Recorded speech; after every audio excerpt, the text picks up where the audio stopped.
මුලපටන් ධාතුන් වහන්සේලා ගැන මන අවබෝධයක් ලබා ගන්නට මේ දේශනාව ඉදිරියට පවත්වගෙන යනවා. ධාතුන් වහන්සේලා ගැන කතා කිරීමේදී සම්බුද්ධ පරිනිර්වාණයේ සිටයි අපි කතා කිරීම අවශ්‍ය වෙන්නේ. ඒ නිසා එතෙන් පටන් අපි මේ දේශනාව ආරම්භ කරන්නටයි බලාපොරොත්තු වෙන්නේ. හැමෝටම තෙරුවන් සරණයි. පින්වත්නි, බුදුරජාණන් වහන්සේගේ දේශනාවේ සඳහන් වෙනවා චෛත්‍ය වර්ග තුනක්. ශාරීරික චෛත්‍ය, පාරිභෝගික චෛත්‍ය, උද්දේශික චෛත්‍ය කියලා. අපි ඒවා ධාතු විදිහටත් හඳුන්වනවා. ශාරීරික ධාතු, පාරිභෝගික ධාතු, උද්දේශික ධාතු විදියට. දැන් ශාරීරික ධාතු කියලා කියන්නේ බුදුරජාණන් වහන්සේගේ ශ්‍රී ශරීරයේ කෙස්, ලොම්, නිය, දත්, අස්ථි ආදී කොටස් වලට, බුදුරජාණන් වහන්සේගේ ශ්‍රී ශරීරයේ කොටස් වලට. පාරිභෝගික ධාතු කියලා කියන්නේ බුදුරජාණන් වහන්සේ පරිභෝග කර සිවුරු, පාත්‍ර ආදී වස්තුන්ට.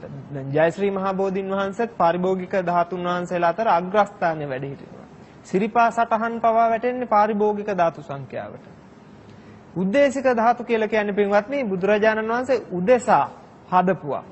උදාහරණයක් බුදු පිළිම. දැන් සිරිපා සටහන කොළයක හරි වස්ත්‍රයක හරි ඇඳලා එයට වැඳුම් පිදුම් කළොත් ඒක උද්දේශික චෛත්‍යයක්, උද්දේශික ධාතුවක් විදියට සලකනවා. එතකොට දැන් ඔය තියෙන බුදු පිළිම වහන්සේලා සියල්ල උද්දේශික ධාතු විදියට සලකන්නේ. ඉතින් මෙතනදී අපිට ඉතා වැදගත් වෙන්නේ ශාරීරික ධාතු සහ පාරිභෝගික ධාතු. පින්වත්නි, අද අපි මාතෘකා ලෙසත් යොදාගත්තේ මේ ධාතුන් වහන්සේලා ගැන, විශේෂයෙන්ම ශාරීරික හා පාරිභෝගික ධාතු ගැන. ධාතුන් වහන්සේලා ගැන කතා කළාට හුඟ දෙනාට මේ පිළිබඳ අවබෝධයක් නැති බවක් පේන තියෙනවා. විශේෂයෙන්ම ලංකාවේ ඉන්න අපි ඔය ඇත්තෝ හරි පින්වන්තයි. මොකද බුදුරජාණන් වහන්සේගේ ධාතුන්ගෙන් වැඩිම ප්‍රමාණයක් වැඩ හිටින ලෝකේ එකම රට ලංකාව. ඔය ඇත්තෝ දන්නේවත් තියෙනවා, නොදන්න කරුණුත් බොහොමයක් තියෙනවා. පින්වත්නි, මීට අවුරුදු 2556කට පෙර මල්ල රජදරුවන්ගේ උපවත්තන සල්වනේදී අපේ ලෞතර සම්මා සම්බුදුරජාණන් වහන්සේ සියලු සංස්කාර ධර්මයන්හි අනිත්‍යභාවය ප්‍රකට කරමින් පරිනිර්වාණයටපත් වෙනවා. බුදුරජාණන් වහන්සේ පිරිනිවන් පෑවයින් පස්සේ උන්වහන්සේගේ ශ්‍රී ශරීරයට පුරා දින 7ක් සක්විති රජ කෙනෙකුගේ ශ්‍රී ශරීරයට ගරු සත්කාර දක්වනවා වගේ මල්ල රජදරුවන් ප්‍රදාන ඒ රජදරුවෝ මහා සත්කාර කරන්න පටන් ගත්තා. පුරා දින 7ක් අඛණ්ඩව එක දිගට මේ සත්කාරය කළා. මහා සත්කාර කරලා දින 7කට පස්සේ උන්වහන්සේගේ ශ්‍රී ශරීරය මහා පෙරහැරකින් මල්ල රජදරුවන්ගේ මකුට බන්ධන නම් වූ චෛත්‍යස්ථානයට පින්වත්නි වැඩම කෙරෙව්වා. මකුට බන්ධන චෛත්‍යස්ථානයට වැඩම කෙරෙව්වා. ඒ මකුට බන්ධන චෛත්‍යස්ථානයට වැඩම කරවපු අපේ ලෞතර බුදුරජාණන් වහන්සේගේ ශ්‍රී ශරීරය පින්වත්නි අපි නොදන්න කාරණාවකුත් මෙතන තියෙනවා. වැඩිපුර අපට අහන්න නැහැ. දැන් මහා පෙරහැරෙන් දේහය වැඩම කරවන්නේ උන්වහන්සේගේ. ඒ දේහය මහා පෙරහැරෙන් වැඩම කරවද්දී මහා පුදුම සිද්ධියක් සිද්ධ වෙනවා. දැන් ඔයත්තන්ට අදත් උපවත්තන සල්වනේ බලා ගන්න පුළුවන්. මහා අලංකාර උද්‍යානයක් විදියට පවත්වාගෙන යනවා. ඒ සල් වනේ ඉඳන් ඒ මකුට බන්ධන චෛත්‍යයට මහා පෙරහැරෙන් වැඩම කරගෙන යනකොට මහා උපාසිකාවක් හිටියා පින්වත්නි, බන්දුල මල්ලිකා කියලා. මේ බන්දුල මල්ලිකාව සතුව තිබුණා මේල පළඳනාව. විසාකා, සුජාතා, බන්දුල මල්ලිකා කියන මේ කාන්තාව තුන්දෙනාට මේල පළඳනාව තිබුණා. හිස මුදුනේ ඉඳන් දෙපතුල දක්වා මහා රන් වලින් හදපු මහා නර්ග පළඳනාව. ඇත්තු 5 දෙනෙක්ගේ කාය ශක්තිය තියෙන්න ඕනේ පළඳනාව දරන්න. බලන්න පින්වත්නි, ඇත්තු 5කගේ කාය ශක්තිය. එහෙනම් මේ මහා උපාසිකා විසාකාවට, බන්දුල මල්ලිකාවට, සුජාතාවට ඇත්තු 5කගේ කාය ශක්තිය තිබුණා. පෙර පින්බලය. මේ පෙර පින්බලය. පින්වත්නි, බන්දුල මල්ලිකාවගේ ළමයි 32 දෙනාත් සැමියත් රජතුමාගේ ක්‍රූර ක්‍රියාවක් නිසා මිය ගියා. මරණයටපත් වුණා. කොහොම හරි මේ මරණයටපත් වෙච්ච දා ඉඳන් මේ බන්දුල මල්ලිකා මේල පළඳනාව පැලඳගෙන හිටියේ නැහැ. දැන් අදත් සැමිය මැරුණාම හුඟක් කාන්තාවෝ සුදු වස්ත්‍ර ඇඳගෙන නේ ඉන්නේ. ඉතින් එදත් එහෙමයි. වටිනා ආභරණේ පැලඳුවේ නැහැ. ඒක පෙට්ට ගමේ දාලා වහලා තිබ්බා. පින්වත්නි බෙර ගහමින් මහා පූජාව පවත්වමින් බුදුහාමුදුරන්ගේ ශ්‍රී ශරීරය මකුට බන්ධනයට වැඩම කරනකොට බන්දුල මල්ලිකාවට මේ පෙරහැරේ හඬ ඇහුණා. ඇහිලා එතුමිය මොකද කළේ? බුදුහාමුදුරන්ගේ ශ්‍රී ශරීරය මේ වැඩම කරවන්නේ කියලා වහා ගියා ගෙට. ගිහිලා පෙට්ටගම ඇරලා අවුරුදු ගාණක් අර වහලා තිබ්බ පෙට්ටගම ඇරලා මේල පළඳනාව ගත්තා. අරගෙන ඒ මේල පළඳනාව සුවඳ පැනින් හේදුවා. හොදලා පෙරහැරෙන පාර ළඟට ගියා. ගිහින් ඉවර වෙලා කිව්වා රජදරුවන්ට, රජදරුවෙනි, පින්වත්නි, දසබලධාරී බුදුරජාණන් වහන්සේගේ ශරීරය මට වන්දනා කරන්න ඕන. උන්වහන්සේගේ ශ්‍රී ශරීරය පහතට ගන්නට කිව්වා. ඊට පස්සේ රාජපුරුෂයෝ රජ නියෝගයෙන් පළස් සතුරලා සුවඳ මල් ඉසුරුවලා බුදුරජාණන් වහන්සේගේ ශ්‍රී ශරීරය ඒ පළස් මතින් තැබුවා. තැබුවායින් පස්සේ බන්දුල මල්ලිකාවර මේල පළඳනාව අරගෙන බුදුරජාණන් වහන්සේගේ ශ්‍රී ශරීරය ළඟට පැමිණිලා මහා ප්‍රාර්ථනාවක් කරනවා.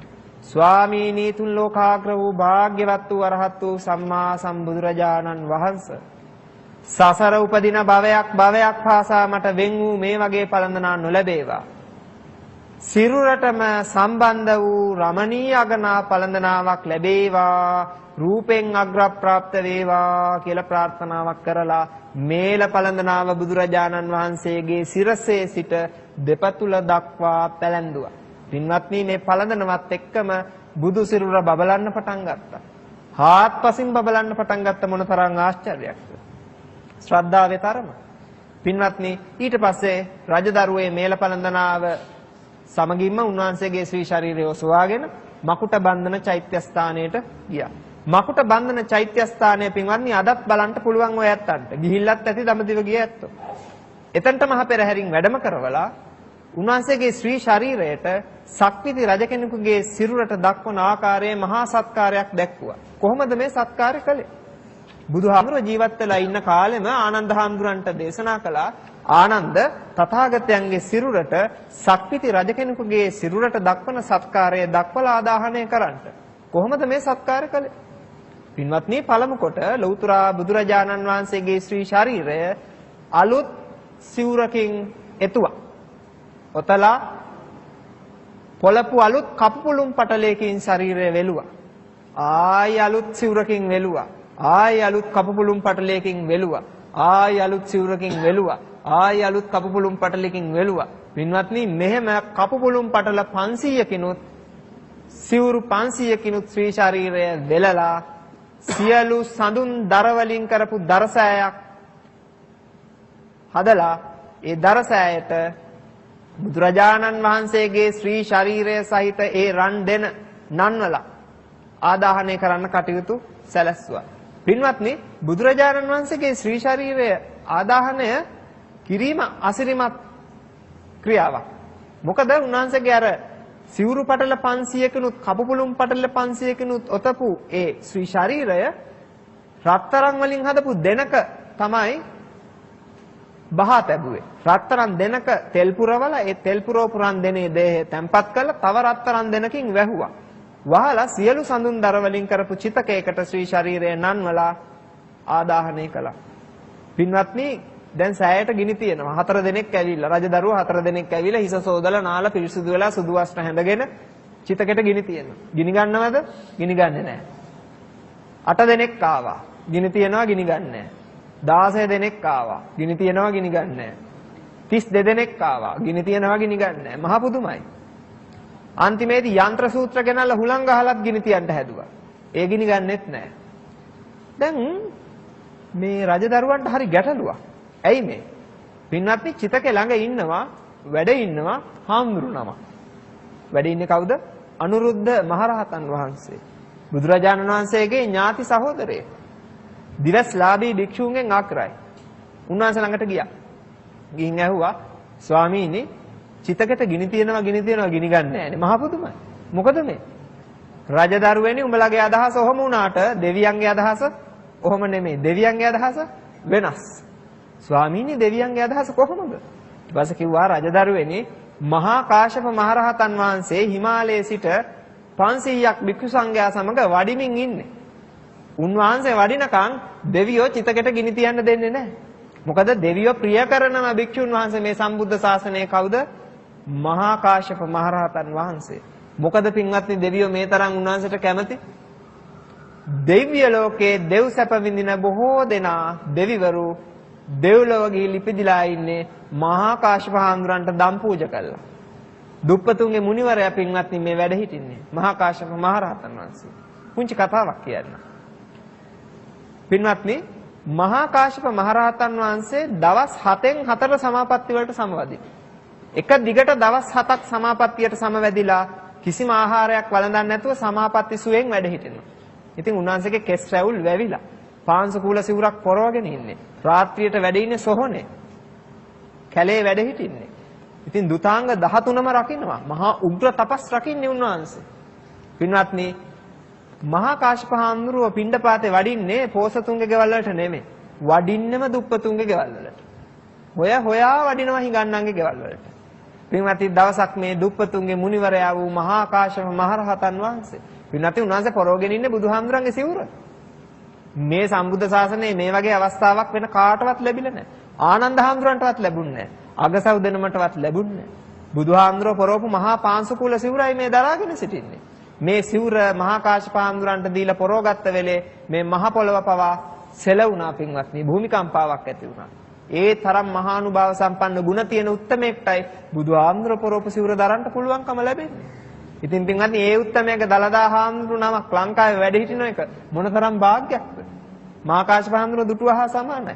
ඉතින් පින්වත්නි මේ මහා කාශ්‍යප හාමුදුරුවෝ දවසක් දා පිණ්ඩපාතේ ගියා. දවස් 7ක් සමාපත්තියට සමවැදිලා.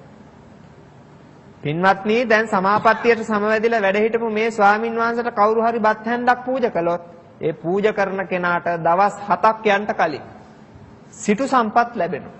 කෝටිපතියෙක් වීමේ හැකියාව තියෙනවා. ඒ නිසා හැමෝම උත්සාහ කරන්නේ මහා කාශ්‍යප හාමුදුරන්ට බත් හැන්දක් පූජා කරන්න. දෙව්ලොව දෙවිවරු පින්වත්නි බත් මුට්ටි 500ක් උස්සගෙන ආව දවසක්ද මහා කාශ්‍යප හාමුදුරන්ට පුදන්න. මහා කාශ්‍යප හාමුදුරුවෝ බැලනේ ලෝ ගත්තා. පස්සේ සක්‍රදෙවි රාජයා හිඟන්නේගේ වෙස් අරන් ඇවිල්ලා මහා කාශ්‍යප හාමුදුරන්ට බත් පූජා කළා. ඒක කියන්න වෙලාවක් නෙමෙයි.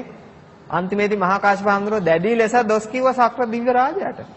දිව්‍ය රාජයේ ඔබ මේ වගේ වංචාවක් කළේ ඇයි? ඔබ දෙවියන්ටත් අධිපති.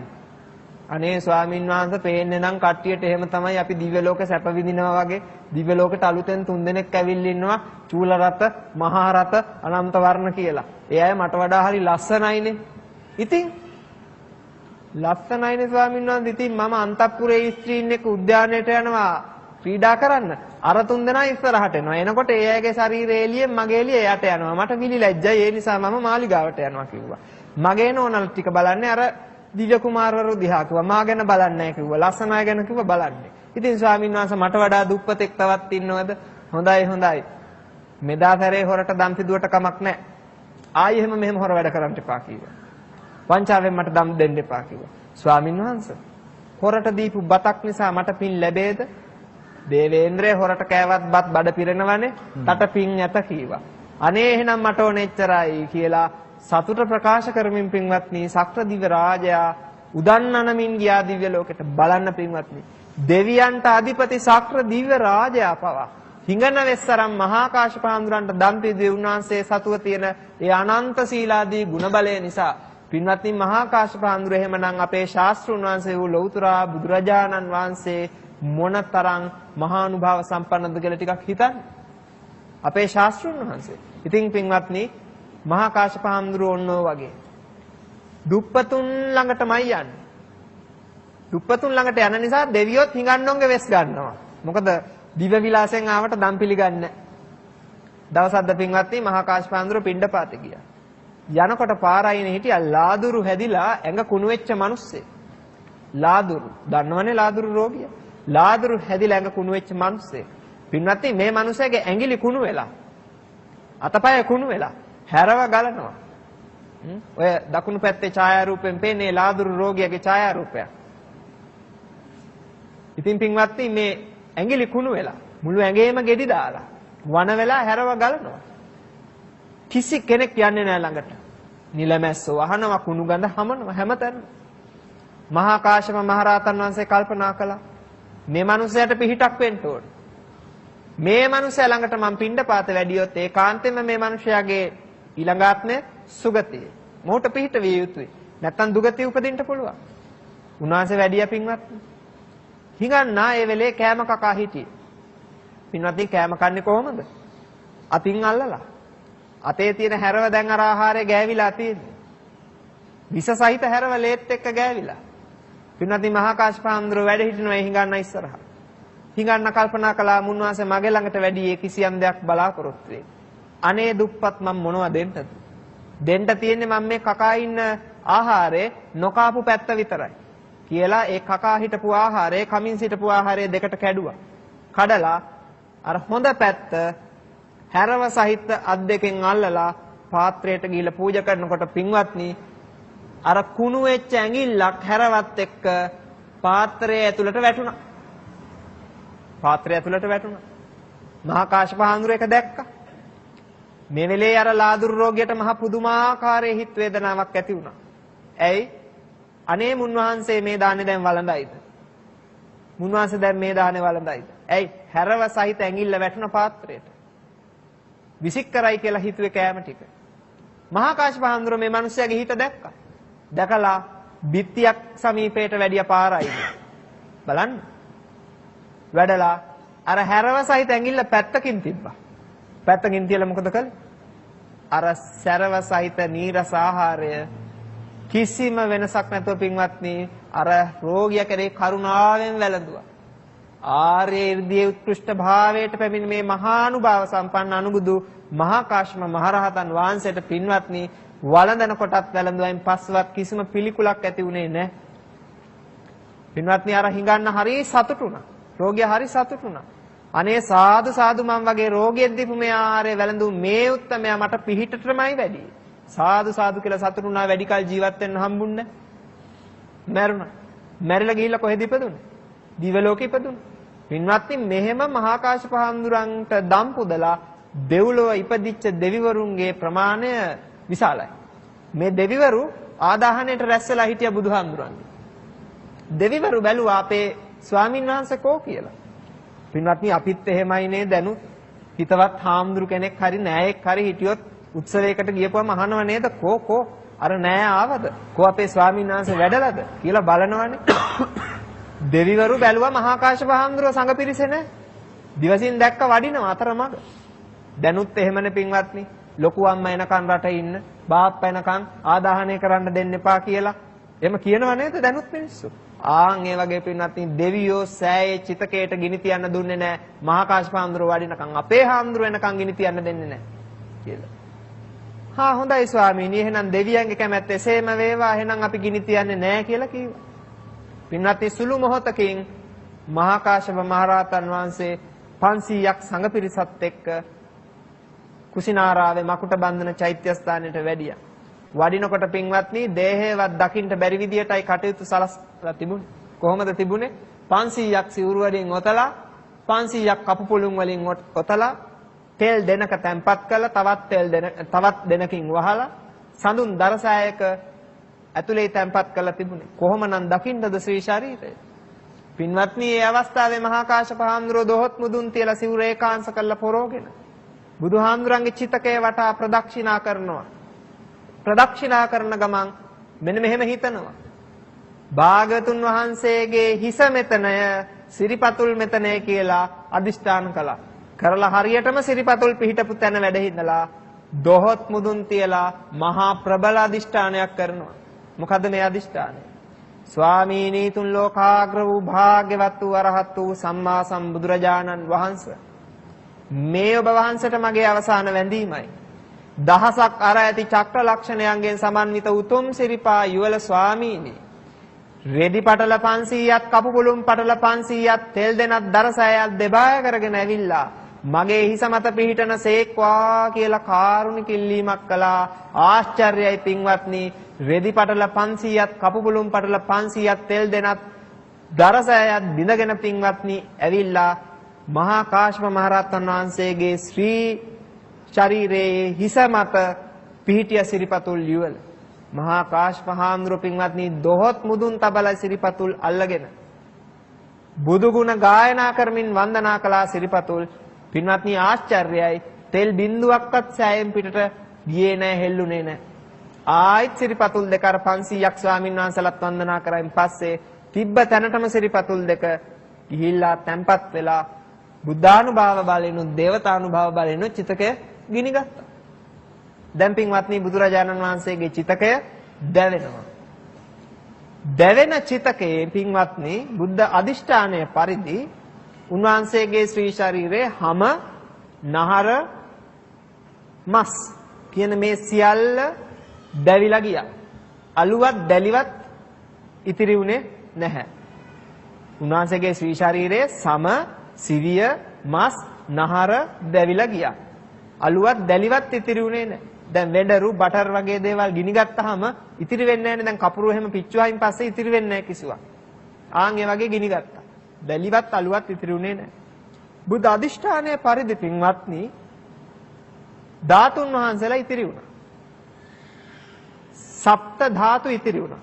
ලලාට ධාතුව, අකු ධාතු දෙනම, සතර දලදා කියන මේ ධාතුන් වහන්සේලා හත් නම කැඩෙන්නේ නැතුව, බිඳෙන්නේ නැතුව, විසිරෙන්නේ නැතුව ඒ විදිහටම තැන්පත් වුණා. ඉතිරි ශ්‍රී ශරීරයේ සියලු ධාතුන් වහන්සේලා බුද්ධ අධිෂ්ඨානයේ පරිදි පින්වත්නි මුම්පියලි අබෑට කඩසහල් බවට පත් වුණා. මුම්පියලි කඩසහල් අබෑට බවට පත් වුණා. ශ්‍රී ශරීරයේ ධාතුන් වහන්සේලා. පින්වත්නි මෙතනදී තව ආශ්චර්යයක් සිද්ධ වෙනවා. දැන් චිතකය ගිනි ගන්නවනේ. ගිනි ගන්නකොට සම මස් නහර ආදිය දැවිලා අලු වෙලා අලුවත් ඉතිරි වෙන්නේ නැති තත්යකටපත් වෙනවා. හරේ අස්සි ධාතුන් වහන්සේලා හත් නමක් එක්ක අනිත් සියලු ධාතු කොටස් වලට බිඳෙනවනේ. පින්වත්නි සෑය ගිනි ගනිද්දිම මෙහෙම ආශ්චර්යයක් සිද්ධ වෙනවා. මොකද්ද? සරියුත් මහරහතන් වහන්සේගේ ගෝලයක් හිටියා සරභූ කියලා. මේ සරභූ මහරහතන් වහන්සේ ගිනි ගන්න චිතකය ඇතුළට වැඩියා. වැඩලා පින්වත්නි බුදුරජාණන් වහන්සේගේ ග්‍රීවා ධාතුන් වහන්සේ. මොකටද ග්‍රීවා ධාතුව කියන්නේ? හැමෝම හිතන්නේ පින්වත්නි මේ උගුරු දණ්ඩ බෙල්ලට තමයි ග්‍රීවා ධාතුව කියන්නේ. ඒක වැරදි. පින්වත්නි ග්‍රීවා ධාතුව කියලා කියන්නේ මෙතනදී මේ බෙල්ල පිටිපස්සේ තියෙන අස්ථි හතක්. දැන් මේ ඡායාරූපයෙන් පෙනේව ඇත්තන්ට හිස් කබලට පහලින් මේ කෂේරුකාවේ උඩම අස්ථි හතක් තියෙනවා. ඉතින් හොඳට පැහැදිලිව මේ ඡායාරූපෙන් පේනව නේද? ආන් ඒ හිස් කබලට පහලින් කෂේරුකාවේ උඩම තියෙනවා අස්ථි හතක් සත්ත ගීවට්ටි කියලා කියනවා. ගෙල ඇට හතයි. මේ හතම එකක් කරලා ග්‍රීවාස්තිය කියලා අපි සලකලා ගන්නවා. බුදුරජාණන් වහන්සේගේ මේ ග්‍රීවාස්ති ධාතුන් වහන්සේ විසිරෙන්න පෙර සෑය ගිනි ගනිද්දිම ධාතු විසිරෙන්න කලින් සරභූ මහරහතන් වහන්සේ අරගෙන කොහෙටද වඩින්නේ? ලංකාද්වීපයට වඩිනවා පින්වත්නි. ඔයත් දන්නව නේද? දැන් මෙතන හුඟක් අම්මලා ඉන්නවා. පවුලේ ඉන්නවනම් හොඳ ළමයි ඉඩකඩම් ලියන්නේ කාටද? දැන් ගෙදර ඉන්නවා බේබදු පුතෙක්. එයා කුඩු ගහනවා, ඉඩම් විකුණනවා, අරක්කු මත්පැන් බොනවා, සියලු දේ විනාශ කරනවා, දකින්න බඩු මුට්ටුව විනාශ කරනවා. තව පුතෙක් ඉන්නව එහෙම නෙමෙයි. ඒ ළමයි ඉඩම් ගන්නවා, වාහන ගන්නවා, ආරක්ෂා කරනවා, අම්මා තාත්තට සලකනවා. ඔය ඇත්තෝ ඉඩම් ලියන්නේ කාටද? හොඳ ළමයට ලියන්නේ. හොඳ ළමයටමයි අවධානය. ඒ නිසා පින්වත්නි බුදුරජාණන් වහන්සේ අදිෂ්ඨාන කළා මගේ ශාසනය රකින්නේ ලංකාවේ සිංහලයෝ, ලංකාවේ මිනිස්සයෝ, ලංකාද්වීපේ වාසීන්, සිංහල දීපේ මිනිස්සු. ඒ නිසා පතිත්තිස්සති දේවින්ද ලංකායන් මම ශාසනම් මගේ සසුන ලංකාවේ පිහිටන්නේ. එහෙනම් බුදුරජාණන් වහන්සේ ජීවමානව වැඩ ඉන්න කාලේ රහතන් වහන්සේලාට නියෝග කළ තිබුණා පරිනිර්වාණයෙන් පස්සේ ඒ ධාතු ලංකාවට ගෙනියන්න කියලා. ඒක ඉතා හොඳට පේනවා ධාතු වංශය කියවීමේ මහා කාශ්‍යප හාමුදුරුවෝ ඉල්ලනවා ලලාට ධාතුව අපට දෙන්න. බුදුහාමුදුරුවෝ ජීවත් වෙලා ඉන්න කාලේ මට කිව්වා ලලාට ධාතුව මගෙන් පස්සේ ලංකාවට යවන්න ආරක්ෂා කරන්නට අනාගතේ කාවන්තිස්ස කියලා රජ කෙනෙක් සේරුවිල මංගල මහා සෑය බැඳලා එහි ධාතුන් වහන්සේ නිදන් කරනවා කියලා. බලන්න පින්වත්නි බුදුරජාණන් වහන්සේ අපේ රට ගැන කොච්චර අවධානයකින් හිටියද? ඒකයි අපි කිව්වේ අපි වාසනාවන්ත ජාතියක් කියලා. පින්වත්නි ඉතින් අර ග්‍රීවා ධාතුන් වහන්සේ ලංකාවට වැඩම කරවනවා. වැඩම කරවලා 500ක් හාමුදුරුවරු එක්ක වඩින්නේ නිකන් හාමුදුරුවරු නෙමෙයි. මහරහතන් වහන්සේලා 500 නමක් එක්ක වැඩලා ඔය වෙනකොට මහියංගනේ හදලා තිබුණා පින්වත්නි සමන් දෙවියෝ කේශ ධාතුන් වහන්සේලා මිටක් නිදන් කරලා මොකද්ද චෛත්‍ය මහියංගන මහා සෑය සත්‍රියන් උසට කේශ ධාතු මිටක් නිදන් කළා බුදුහාමුදුරුවෝ මහියංගනේට වැඩලා යකුන් দমনය කරලා දෙවියන්ට බණ කිව්ව තැන මහියංගන මහා සෑයේ නිදන් කළා තිබුණා පින්වත්නි ඒ කේශ ධාතුන් වහන්සේලා. ඒ කේශ ධාතුන් වහන්සේලා තිබේ මහියංගන මහා සෑයේම ග්‍රීවා ධාතුන් වහන්සේ තැන්පත් කළා සීවලී හා සුමන කියලා හාමුදුරුවෝ දෙනම නාග ලෝකෙන් ගෙන ආපු මේද වර්ණ පාෂාණයෙන් අර දාගැබ වහලා 12 රියන් උසට චෛත්‍යයක් හදලා එදාම වඩිනවා කුසිනාරාවට. ඇයි එදාම කුසිනාරාවට වඩින්නේ? ආදාහන පූජෝත්සවය. ආදාහන පූජාව තාම ඉවර නෑ. තවම චිතකය ගිනි ගන්නවා. එතකොට චිතකයේ ගින්දර නිවෙන්නත් කලින් උන්වහන්සේලා ලංකාවට වැදලා මෙහි චෛත්‍යයක් බැනලා ආයිමත් කුසිනාරාවට වඩිනවා. මොකද ධාතු බෙදලත් නෑ දැන්. බලන්න පින්වත්නි. එපමණක් නෙමෙයි. ඔය අතරේ තවත් ධාතුන් වහන්සේ නමක් තව රහතන් වහන්සේ නමක් ගන්නවා. බෙදන්න දැන් ධාතුන් වහන්සේලා ඉතිරි වෙන්නේ නෑ නේද පින්වත්නි? කලින්ම ගන්නවා කට්ටියම රහතන් වහන්සේලා වැඩලා ධාතු. කොහෙටද මේ ධාතුන් වහන්සේලා වැඩම කරවන්නේ? ලංකාවට වැඩම කරවන්නට මේ වඩින්නේ. පින්වත්නි ඊට පස්සේ සරියුත් හාමුදුරන්ගේ ගෝලෙක් හිටියා කේම කියලා. කලින් හිටියේ සරියුත් හාමුදුරන්ගේ ගෝලෙක් සරබු. මේ කේම මහරහතන් වහන්සේ. උන්වහන්සේ චිතකය ඇතුළට වඩිනවා. වැඩලා පින්වත්නි අප ලෞතර සම්මා සම්බුදුරජාණන් වහන්සේගේ යටි වම් දලදාව මේ හක්ක සැලකුවාම මේ දන්තාස්තියේ වම් පැත්තේ යට ඇන්දේ තියෙන මේ යට ඇන්දේ වම් පැත්තේ තියෙන උල් දන්ත ධාතුන් වහන්සේ යටි වම් දලදා වහන්සේ අරගන්නවා. අරගෙන කාලිංග දේශයට වැඩම කරවලා කාලිංග දේශ රජතුමාට දලදාව පවරනවා මහරජ දලදාව ආරක්ෂා කරන්න කියලා. පින්වත්නි අතින් අත මෙහෙම රජදරුවන්ගේ මේ දලදා වහන්සේ ගිහිල්ලා කොහොම හරි මේ දන්ත ධාතුන් වහන්සේ තමයි හේමමාලා කුමරිය දන්ත කුමරුත් සමග ලංකාවට වැඩම කරවන්නේ. ආන්නේ දලදා වහන්සේ තමයි අද මහනුවර දාංශ්‍රා ධාතු මන්දිරේ රන් කරඬු 7ක් තුල බුදුරැස් විහිදුවමින් වැඩ සිටින්නේ. මොනතරම් ආශ්චර්යයක්ද. පින්වත්නි එහෙනම් දැන් ග්‍රීවා ධාතුන් වහන්සේ ලංකාවේ වැඩ සිටිනවා. යටි වම් දලදාව සියසින් දකින්න පුළුවන්. දලදා ප්‍රදර්ශනවලදී මහානුභාව සම්පන්න උතුම් යටි වම් දලදා හාමුදුරුවොත් ලංකාවේ වැඩ සිටිනවා. මොනතරම් වාසනාවක්ද. පින්වත්නි දැන් ඔය අතරේදී මහා කච්චාන මහ රහතන් වහන්සේ අහලා ඇති. රත්තරන් පාට ඇඟක් තිබුණා. පුදුම ලස්සන හාමුදුරු කෙනෙක්. මහා කාශ්‍යප හාමුදුරු ඇරුණාම දෙවියෝ කැමැති මහාමුදුරුවෝ. මහා කච්චාන හාමුදුරන්ට කෙටියෙන් කියපු දහම් විස්තර වශයෙන් කියන භික්ෂූන්ගෙන් අග්‍රයි. පින්වත්නි 80 මහා ශ්‍රාවක නාම ලේඛනයේ 10 වෙනි තැන මුන්වහන්සේ වැඩ සිටින්නේ. මහානුභාව සම්පන්න හාමුදුරු කෙනෙක්. බුදුහාමුදුරුවෝ කෙටියෙන් යමක් දේශනා කළොත් මේ හාමුදුරන්ට පුළුවන් බුදුරජාණන් වහන්සේ දේශනා කරන ආකාරයටම එය විස්තර සහිතව දේශනා කරන්න.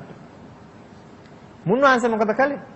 මුන්වහන්සේ ධාතු බෙදන්න කලින් ධාතුන් වහන්සේලා ස්වල්පයක් ගත්තා. මොකටද ගත්තේ? තමන් වහන්සේට පෞද්ගලිකව වඳින්න. ස්වල්පයක් අරගෙන උන්වහන්සේත් වඩිනවා. දකුණු ඉන්දියාවට. දකුණු ඉන්දියාවේ අස්සක කියන ජනපදයක් තියෙනවා. අස්සක ජනපදයට වඩිනවා. පින්වත්නි කොහොම හරි මේ අස්සක ජනපදයට වැඩලා ඒ අස්සක ජනපදයේ පුතා රජතුමාගේ පුතා සුජාත කියලා කුමාරයෙක් ඒ සුජාත කුමාරයාට මේ ධාතුන් වහන්සේලා දෙනවා. දීලා ඒ සුජාත කුමාරයා ලවා ඒ පිය රජතුමාට කියලා අස්සක ජනපදයේ රමණීය දාගැබක් කරවල ඒ දාගැබේ ඒ ධාතු නිදන් කරනවා. පින්වත්නි මෙන්න මේ විදියට මහා කච්චාන හාමුදුරුවොත් කේම හාමුදුරුවොත් සරබු හාමුදුරුවොත් ධාතුන් වහන්සේලා චිතකෙන් අරගන්නවා ධාතු බෙදන්නටත් කලින්. දැන් පින්වත්නි සෑය ගිනි අරගෙන ඉවරයි. ආශ්චර්යයක් සිද්ධ වෙනවා දැනුත්. මොකද්ද? හැමට පිටින් සිවුරක් තිබුණා නම් ඒ සිවුර ඉතිරි වුණා. හැමට යටින් සිවුරක් තිබුණා නම් ඒ සිවුර ඉතිරි වුණා. එපමණක් නෙමෙයි රන් දෙන දැවෙන්නේ විනාශ වෙන්නේ නැතිව ඉතිරි වුණා. මොකද්ද මේ හැමට පිටින් සිවුරක් තිබ්බනම් කිව්වේ? සිවුරු 500කින් එතුවනේ. පිටින්ම තිබිච්ච සිවුර ඉතිරි වුණා පිච්චුන්නේ නැහැ. යටින්ම සිවුරක් තිබුණනේ ඒ සිවුරත් ඉතිරි වුණා.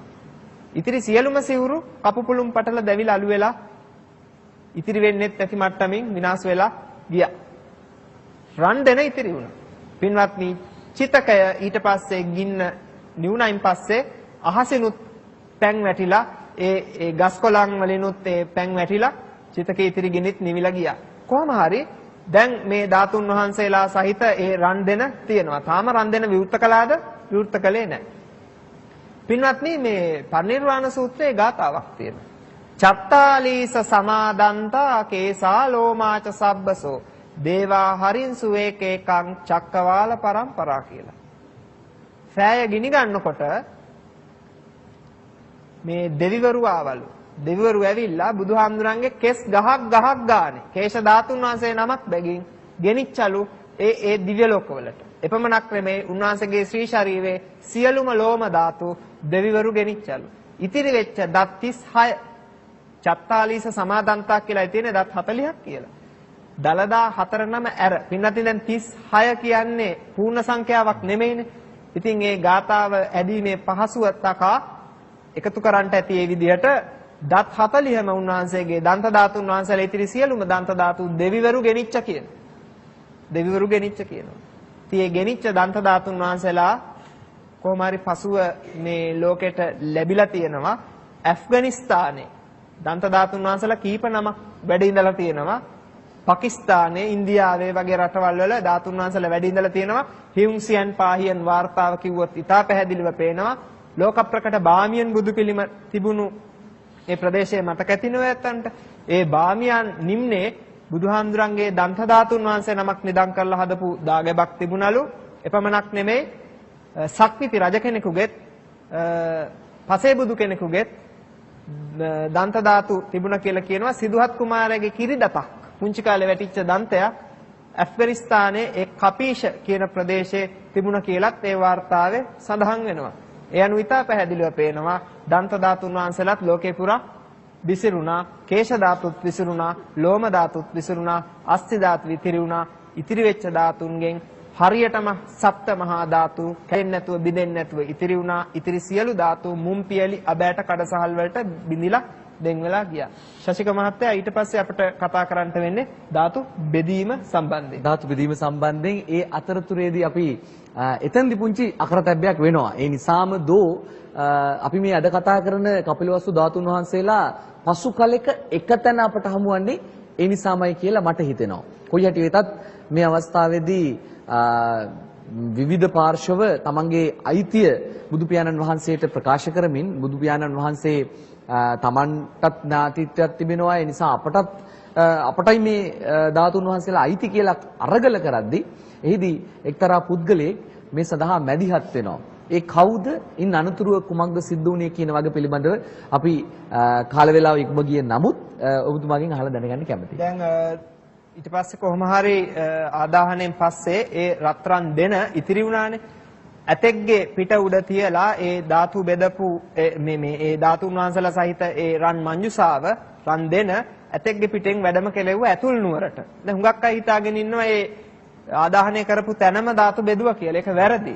දේශනාවේ පැහැදිලිව සඳහන් වෙනවා, අටුවාවල පැහැදිලිව සඳහන් වෙනවා ධාතුන් වහන්සේලා සහිත ඒ රන් කටාරම රන් දෙන ඇතුළු නුවරට වැඩම කරවලා තියෙනවා. ඇතුළු නුවරට වැඩම කරවලා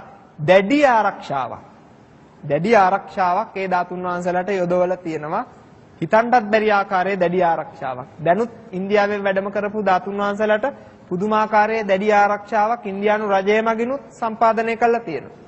ඉතින් පින්වත්නි දැඩි ආරක්ෂාවක් යොදලා ඒ ස්ථානයේ මේ ධාතුන් වහන්සේලා සුරක්ෂිත කරන්නේ කටයුතු සම්පාදනය කළා. ඒ දැන් මේ ඡායාරූපෙන් පෙනෙයි මේ ඒ ධාතුන් වහන්සේලා බෙදපු තැන සිහිපත් වෙන්න අර ඈත පේන්නේ ඒ ආදාහනය කරපු ඒ තැන ගොඩනගපු ස්තූපය පහලින් තියෙන්නේ ධාතු බෙදපු තැන සිහිපත් වෙන්න පස්සේ හදපු චෛත්‍ය 8ක්.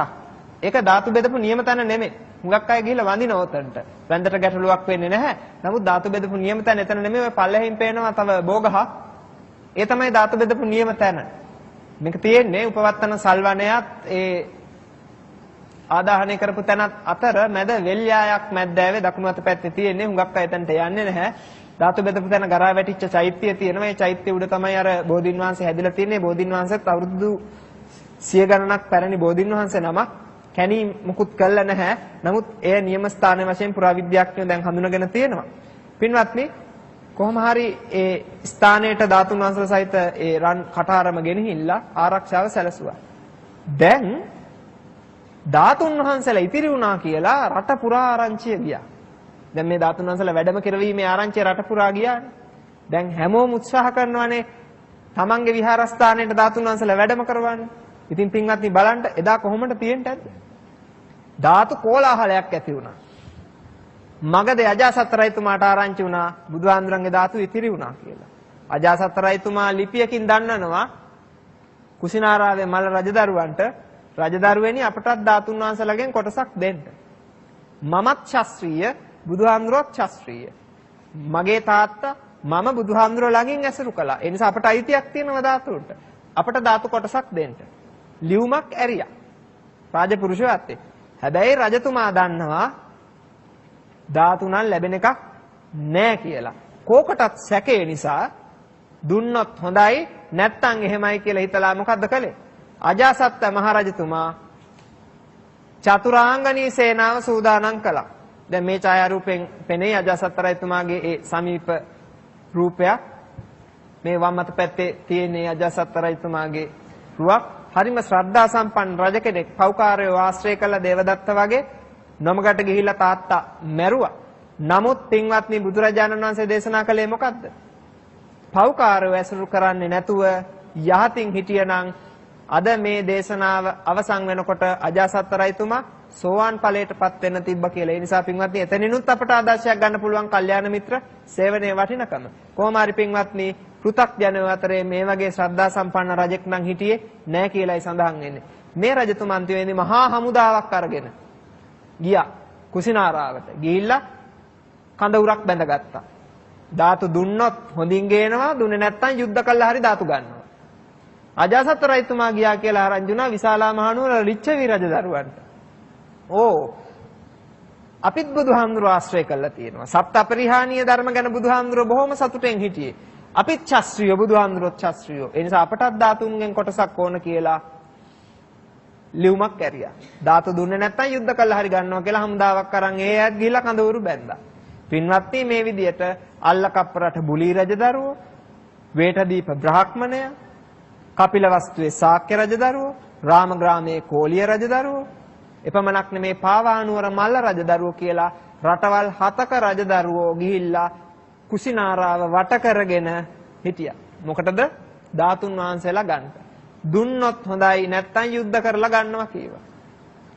එතකොට මල්ල රටේ රජදරුවෝ මොකද්ද කිව්වේ? ඔබලගේ නගරවල් වල තියෙන රත්තරන් අපට දෙනවද මැණික්? දෙන්නේ නැහනේ. ඔබලගේ නුවරවල් වල ඇති වෙන රත්තරන් මැණික් අපට දෙන්නේ නැහනේ. අපේ රටේ තියෙන බුද්ධ රත්නය අපි උඹලට දෙන්නේ නැහැ. බුදුහාඳුරන්ට අපි කීවේ නැහැ ස්වාමීනි අපේ රටට ඇවිල්ලා පිරිනිවන් පාන්න කියලා. උන්වහන්සේගේ කැමැත්තෙන්මයි වැඩලා පිරිනිවන් පෑවේ. ඒ නිසා අපේ රටේ තියෙන බුද්ධ රත්නය අපි ඔබලට දෙන්නේ නැහැ. මව් කිරි බීලා හැදුනේ උඹලා විතරක්ද? අපිත් මව් කිරි බීලායි හැදුනේ. අවි ආයුධ උඹලට විතරද තියෙන්නේ? අපටත් අවි ආයුධ තියෙනවා. උඹලගේ කඩු විතරක් නෙමෙයි අපේ කඩුත් මුවහත්. පිරිමි උඹලා විතරක් නෙමෙයි අපිත් පිරිමි කියලා යුද්ධ ප්‍රකාශ කළා. හරි යුද්ධේ නම් යුද්ධේ ධාතු නම් දෙන්නේ නැහැ කිව්වා. දැන් මහා යුද්ධයකට ලෑස්ති වෙනවා. පින්වත්නි මේ වෙලේ යුද්ධයක් හටගත්තා නම් කාටද ජයත් වෙන්නේ? අර රටවල් 7 රජවරුන්ටද කුසිනාරාවේ රජවරුන්ටද? ඔව් කුසිනාරාවේ මල්ල රජදරුවන්ටයි ජයත් වෙන්නේ. ඇයි ඒ? ධාතුන් වහන්සේලා වැඩ හිටින්නේ කුසිනාරාවේ. ඒ නිසා ලක්ෂ කෝටි ගණනක් දෙවිවරු ඇවිල්ලා ඉන්නේ කොහෙටද? කුසිනාරාවට. එහෙනම් දෙවිවරු කාගේ පැත්තේද? ධාතුන් වහන්සේලා යම් රටක තියෙනවා නම් ඒ රටේ පාලකයටයි දෙවිවරුන්ගේ උදව්ව ලැබෙන්නේ. සියලු දෙවිවරුන්ගේ උදව්ව ලැබෙන නිසා කිසිම කතාවක් නැහැ. රටවල් කෝටියකින් ආවත් කුසිනාරාවේ මල්ලයන්ටයි ජයත් වෙන්නේ. නමුත් එහෙම යුද්ධයක් වෙන්න ගියාට එහෙම යුද්ධයක් උනේ නැහැ. මහා යුද්ධයක් ඇති වෙන්නයි ගියේ. රටවල් 8ක රජදරුවෝ දැන් ගහ ගන්නයි සූදානම. අපට ධාතු දෙව අපට ධාතු දෙව කියලා. මේ වෙලේ දැන් වචන වලින් ගහ ගන්නවා. එතකොට මහා ගෝසාවක් එනවනේ. පින්නතුන් දැකලා තියෙද පෙළපාලි? උද්ඝෝෂණ දීපියව කොටපියව මරපියව කියලා කෑ ගහනවා නේද? ආන් එම මහා උද්ඝෝෂණයක් දැන්. මේ උද්ඝෝෂණය නිසා කවුරුවත් කියන දේවල් දැන් එකිනෙකට ඇහෙන්නේ මහා අඩින් ගහ ගන්න කෑ ගහනවා. පින්වත්නි මේ වෙලේ ද්‍රෝණ කියලා බ්‍රහ්මණෙක් හිටියා. ද්‍රෝණ කියලා. මේ බ්‍රහ්මණයා කල්පනා කළා මහ විනාශයක් වෙන්න යන්නේ. ශාන්තිවාදී බුදුහාමුදුරන්ගේ ධාතු දෙසා ගහ ගන්නටයි යන්නේ. මේක හොඳ නැහැ. ද්‍රෝණ බමුණ ඉදිරියට පැන්නා. පැනලි වරලා කෑ ගැහුවා. පින්වත්නි බණවර දෙකක් තරම් දිග දේශනාවක් කළා. බණවර දෙකක් තරම්. දැන් මේ ඡායාරූපෙන් පෙනේ ද්‍රෝණ බ්‍රාහ්මණයාගේ රූපයක් ඔය ඇත්තන්ට. දැන් මේ තියෙන්නේ ද්‍රෝණ බමුණ තමයි ඔය ධාතු බෙදන්නේ. දැන් අපි තාම එතනට ආවේ නැහැ කතාව. කොහොම හරි මේ ද්‍රෝණ බමුණ ඉදිරියට පැනලා දේශනාවක් කළා. පින්වත්නි දැන් උද්ඝෝෂණයක් කරන තැනක බණ කිව්වට මිනිස්සු ඔක අහනවද?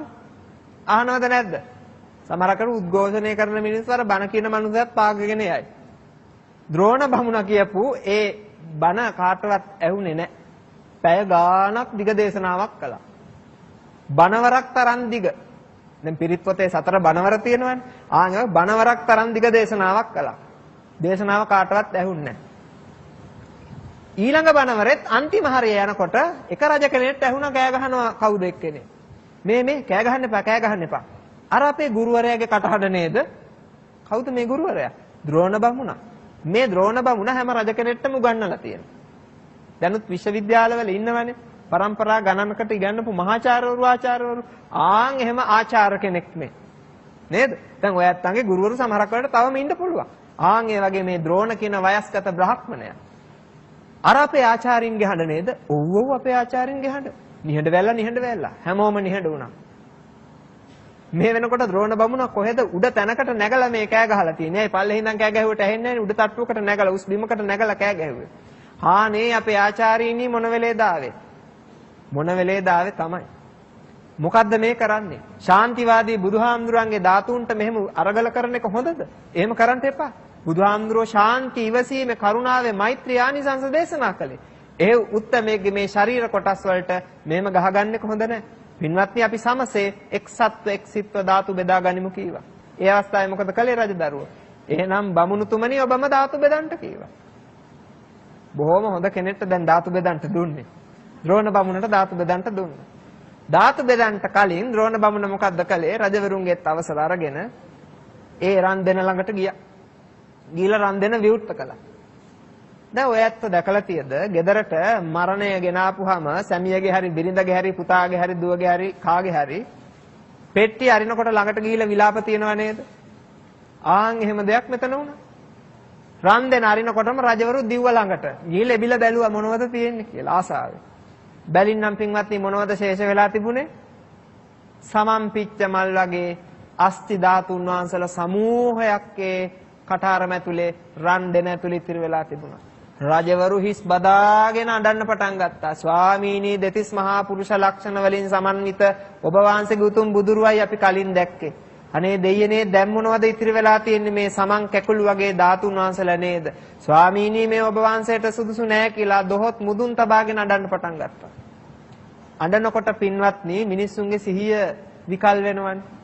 දැන් මල ගෙදරක් තියෙන වෙලේ අර අම්මා තාත්තා දෙස් දෙවුල් තිය දැන් අඬනවනේ සමහරක් වෙලාවට අනේ දෙයියනේ ගග අඬනවනේ. ඔය අඬන වෙලේ ගෙදර පිඟන් කෝප්ප ටිකක් හොරෙක් ඇවිල්ලා උස්සන් ගියොත්. ගෙදර අල්මාරිය ඇරලා උස්සන් ගියොත්. ඔය ඇත්තන්ට ඇවිල්ලා කවුරු හරි කියනවා ආන් අල්මාරිය ඇරලා උස්සන් යනවා බඩු මුට්ටු කියලා.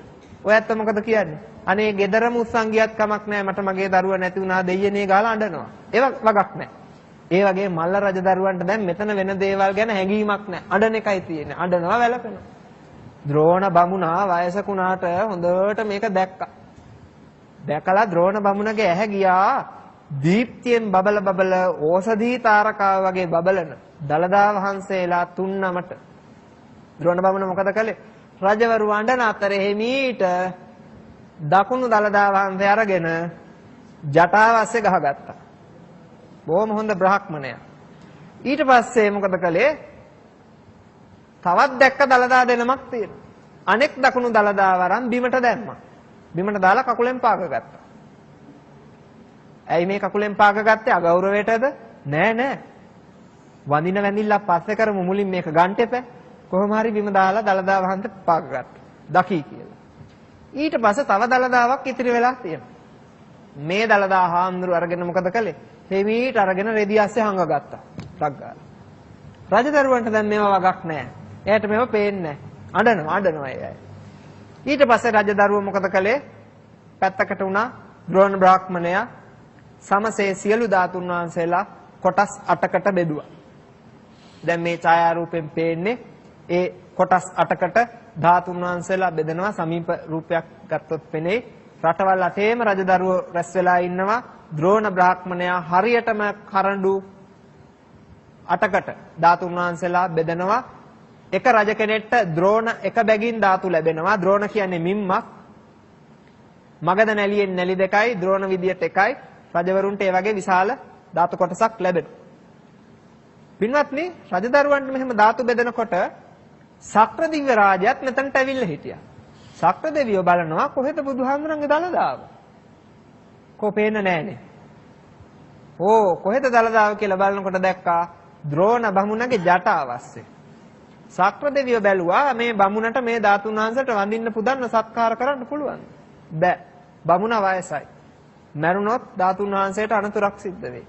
ඒ නිසා මේ ධාතුන් වහන්සේ ආරක්ෂාව මම බාර ගන්නවා කියලා හිමීට ජටාවස්සට අත දාලා දළදා වහන්සේ අරගෙන රන් කරඬුවක තබා හිසමුදුනේ තියාගෙන දෙව්ලොවට ගෙනහිල්ලා පින්වත්නි අපේ සිද්ධාර්ථ ගෞතම බෝධිසත්වයන් වහන්සේ කේසච්ඡේදනය කළ අවස්ථාවේ අහසට විසිකල ඒ කේශ ධාතු තැන්පත් කළ තියෙන සිළුමිණි මහා සෑයේ ඇතුලේ දකුණු දළදා වහන්සේ තැන්පත් කරලා මේ දක්වා දෙවියෝ දෙව්ලොව වැඳුම් පිදුම් කරනවා. ඒකා දාටා තිදස පුරේ කියලා අපි කියන්නේ ඒකට. තිදස පුරේක දළදාවක් වැඩ හිටිනවා. තවතිසා දෙව්ලොව සිළුමිණි මහා සෑය. දැන් ඒ දළදාව ජටාවේ නැහැ. දැන් බිම දාලා පෑගුවනේ එක දළදාව. නාග ලෝකේ ජයසේන නාගයා ඇවිල්ලා හිටියේ එතනට නාග පිරිසත් එක්ක. ජයසේන නාගයා දැක්කා දළදාවක් බිම දාලා පාගගෙන ඉන්නවා. ජයසේන නාගයා හිමීට ඒ දළදා වහන්සේ අරගෙන නාග ලෝකෙට ගියා. ද්‍රෝණ බමුණට දැන් මොකක්වත් නැහැ. ඊට පස්සේ දළදා වහන්සේ නාග ලෝකෙට ගිහිල්ලා තනිකර මණික් වලින් හදපු රමණීය මණ්ඩපයක් තුල දාගැබ් වහන්සේ නමක් හදලා ඒ දාගැබ් වහන්සේ තුල තැන්පත් කළා. ඒකා දාටා තිදසපුරේ ඒකා නාගපුරේ අහු. එක දළදාවක් දැන් නාග ලෝකේ තැන්පත් කළා. පින්වත්නි, පස්සේ මහාදේව හාමුදුරන්ගේ ශිෂ්‍යයෙක් හිටියා මහින්ද කියලා. උන්වහන්සේ නාග ලෝකෙට ගිහිල්ලා මේ දළදා වහන්සේ වැඩම කරවල් ලංකාවට එනවා. ලංකාවට ඇවිල්ලා උන්වහන්සේ ගිරිඅභය රජතුමාට ඒ දළදා වහන්සේ පවරනවා. සෝමා දේවියගේ සැමියා ගිරිඅභය රජතුමා. ඒ ගිරිඅභය රජතුමා මේ ධාතුන් වහන්සේ නිදන් කරලා දාගැබක් හදනවා. ඒ දාගැබ අද ප්‍රසිද්ධයි සෝමාවතී මහා චෛත්‍ය රාජානන් වහන්සේ කියලා. බුදුරැස් විහිදුවමින් දහසක් ප්‍රාතිහාර දක්වනවා පින්වත්නි. මේ දක්වා ඒ අසිරිමත් දකුණු දළදා හාමුදුරුව පින්වත්නි නාග ලෝකේ වැඩ හිටපු අද වැඩ හිටින්නේ මේ වෙනකොටත් සෝමාවතියේ ඒ මහා චෛත්‍ය රාජාන් වහන්සේ තුල බුදුරැස් විහිදුවමින් වැඩ හිටිනවා. ඔයත් දැකලත් ඇති බුදුරැස් විහිදෙනවා. මේක මහා ආශ්චර්යයක්. පින්වත්නි, ඊට පස්සේ දැන් රෙදි ඇස්සේ හංගගත්තනේ. ගන්ධාරෙන් ඇවිල්ලා හිටියා බෝධිසත්වයෙක්. විවරණ ගත්ත පෙර කරපු පින් තියෙන මහානුභාව සම්පන්න බෝධිසත්වයෙක්. මේ ගන්ධාරයෙන් ආපු බෝධිසත්වයෝ දැක්කා ද්‍රෝණ බමුණා එක දළදාවක් උඩු වම් දළදාව අස්සේ ගහ ගන්නවා. රෙදි අස්සේ. ගන්ධාරය කියන්නේ පින්වත්නි පාකිස්තානයේ ඇෆ්ගනිස්තානයේ කියන මේ විශාල ප්‍රදේශය. ඉතින් ඒ දළදා හාමුදුරුවෝ හිමීට ද්‍රෝණ බමුණට නොතේරෙන වස්ත්‍රය අස්සෙන් ගත්තා. අරගෙන එතුමා ගියා ගන්ධාරයට. ගිහිල්ලා චේතිය කියන වනාන්තරයේ අර දළදා හාමුදුරුවෝ තැන්පත් කළා. චෛත්‍යයක් හැදුවා. හදලා වන්දනාමාන පුද සත්කාර කළා. පින්වත්නි, තිස මහාරාම චෛත්‍යයේ වැඩ හිටින්නේ මෙන්න මේ ගන්ධාරයේ තැන්පත් කළා තිබිච්ච දළදා වහන්සේ බවයි දැන් පිළිගන්නේ. මොකද දළදා වහන්සේ නමක් වැඩ හිටිනවා කියලා කියනවනම් ඉතිරි වෙන්නේ නැහැ මේ දළදා වහන්සේ විතරයි. මොකද අනෙක් දළදා වහන්සේ මේ දක්වා තව්තිසා දිව්‍ය ලෝකේ වැඩ හිටිනවා සිළුමිණි සෑයේ. අනෙක් දළදා වහන්සේ වැඩ හිටිනවා සෝමාවතී චෛත්‍යයේ. අනෙක් දළදා වහන්සේ වැඩ හිටිනවා මහනුවර දළදා මාලිගාවේ. ඒනම් දැන් තිස්ස මහාරාම මහා චෛත්‍ය රාජා තුල වැඩ හිටින්නේ රුහුණේ ගන්ධාරේ වැඩ හිටපු දළදා වහන්සේ විය යුතුයි. වෙන දළදා වහන්සේ නමක් නැති නිසා. පින්වත්නි මෙන්න මේ විදිහට දන්ත ධාතුන් වහන්සේලා 3 නමම ගත්තා. හොඳ වෙලාවට කේම හාමුදුරුවෝ කල්ැතිව අනෙක් දළදා වහන්සේ අරගෙන කාලිංගයට වැඩියා. නැත්තම් ද්‍රෝණ බමුණ මේ දළදා වහන්සේත් හොරකම් කරනවා. පින්වත්නි දැන් ධාතු බෙදලා ඉවරයි. ද්‍රෝණ බමුණ ජටාව අත ගන්නවා. දළදාව ගන්නට. ජටාවේ නැත. කකුල උස්සලා බැලුවා කකුල යට දළදාවක් නැත. වස්ත්‍ර උස්සලා බලනවා වස්ත්‍ර ඇතුලේ තිබිච්ච දළදා වහන්සේත් දැන් නැත. දැන් ද්‍රෝණ බමුණගේ කටේ කෙලහිඳිලා දාඩිය දානවා බය වෙලා. දැන් රජදරුවන්ට කියන්නද දළදා වහන්සලා 3 කොයිද කියලා. එතකොට රජවරු මොකද කියන්නේ? ඔබ මෙතන හොරකම් කළා නේද? දැන් හොරා කියලා නමක් වදිනවා කිව්වොත්. දැන් ධාතු ටිකක් ඉල්ලන්නත් බෑ. දැන් බෙදලා ඉවරයි. ඉල්ලුවොත් කියයි ඒ හොරකම් කරපුවා මදිවටද අපෙන් ඉල්ලන්නේ කියලා හරි. ඒත් හොර නම වදිනවා. දැන් ඉතින් ඉවරයි. ද්‍රෝණ බමුණ මොකද කළේ? බිම පෙරළුණා. උඩු පෙළියන් අතට ඒ කියන්නේ උඩු කුරුව වැටුණා බිම. වැටිලා හූල්ල දුක් වෙනවා දැන්. ඒ වෙලේ පින්වත්නි ධාතු වංශ බොහෝම පැහැදිලිව ලස්සනට සඳහන් වෙනවා. සක්‍ර දෙවියෝ ඇවිල්ලා හිත පැහැදෙව්වා. මිනිස්සයෝ වැඩි තණ්හාවට යන්න එපා. ඇයි වැඩි තණ්හාවට යන්න එපා? ඔයයන්ට මතකද අර රන් පියාපත් දීපු හංසයාගේ කතාව? තණ්හාවට ගිහිල්ලා අන්තිමේදී තිබ්බ ටිකක් නැති වෙනවා. ඒ නිසා ඔය තියෙන එකට හිත පහදව ගනින්. දැන් මොකද්ද මේ බමුණට තියෙන්නේ? ධාතු බෙදපු නැලිය. තුම්බය තියෙනවා. ධාතු බෙදපු නැලිය තියෙනවා. ආන්ගේ නැලිය ඔබ තියාගන්න කියලා කිව්වා. හා එහෙමවත් ඉතින් තියාගන්නම් කියලා ද්‍රෝණ බමුණ ධාතු බෙදපු නැලිය ගත්තා. දැන් පින්වත්නි රටවල් 8කට ධාතු බෙදුවා. මොනවද ඒ රටවල් 8? මගධේ අජාසත් රජතුමාට, විශාලා මහනුවර ලිච්ඡවී රජදරුවන්ට, අල්ලකප්ප රට බුලී රජදරුවන්ට, වේඨදීප නුවර බ්‍රාහ්මණයට, කපිලවස්තුවේ ශාක්‍යයන්ට, කෝලිය රටේ රාමග්‍රාමයේ කෝලිය රජදරුවන්ට, කුසිනාරාවේ මල්ල රජදරුවන්ට, පාවානුවර මල්ල රජදරුවන්ට. රටවල් 8කට මෙහෙම ධාතු බෙදුවා. ද්‍රෝණ බමුණා නැලිය ගත්තා. දැන් එතකොට රටවල් 9ක් වෙනවා.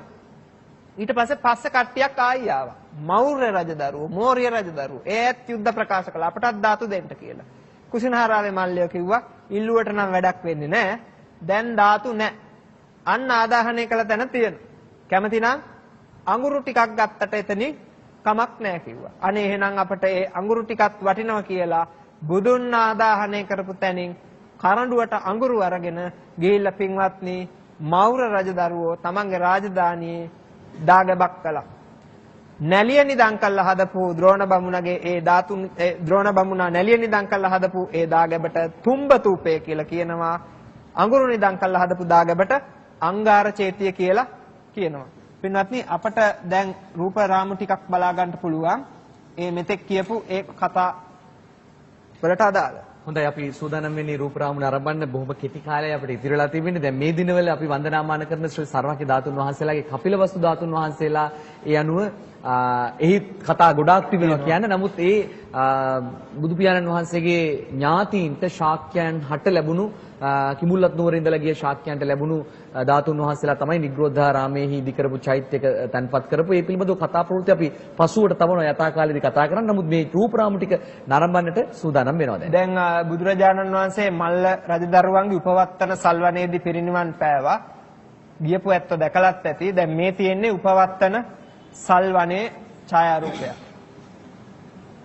මල්ල රජදරුවන්ගේ උපවත්තන සල්වනේ පින්වත්නි මේ තියෙන්නේ. මේ තියෙන්නේ උපවත්තන සල්වනේ හදලා තියෙන විහාරයත් ස්තූපයක්. පින්වත්නි දැන් කුසිනාරාවේ මල්ලයන්ට ධාතු කොටසක් ලැබුණා. ඒ ධාතු කොටස නිදන් කරලා හදපු දාගැබ තමයි අර පිටිපස්සෙන් පේන්නේ. ගරා වැටිලා තිබ්බ දාගැබ දැන් පිළිසකර කරලා තියෙනවා.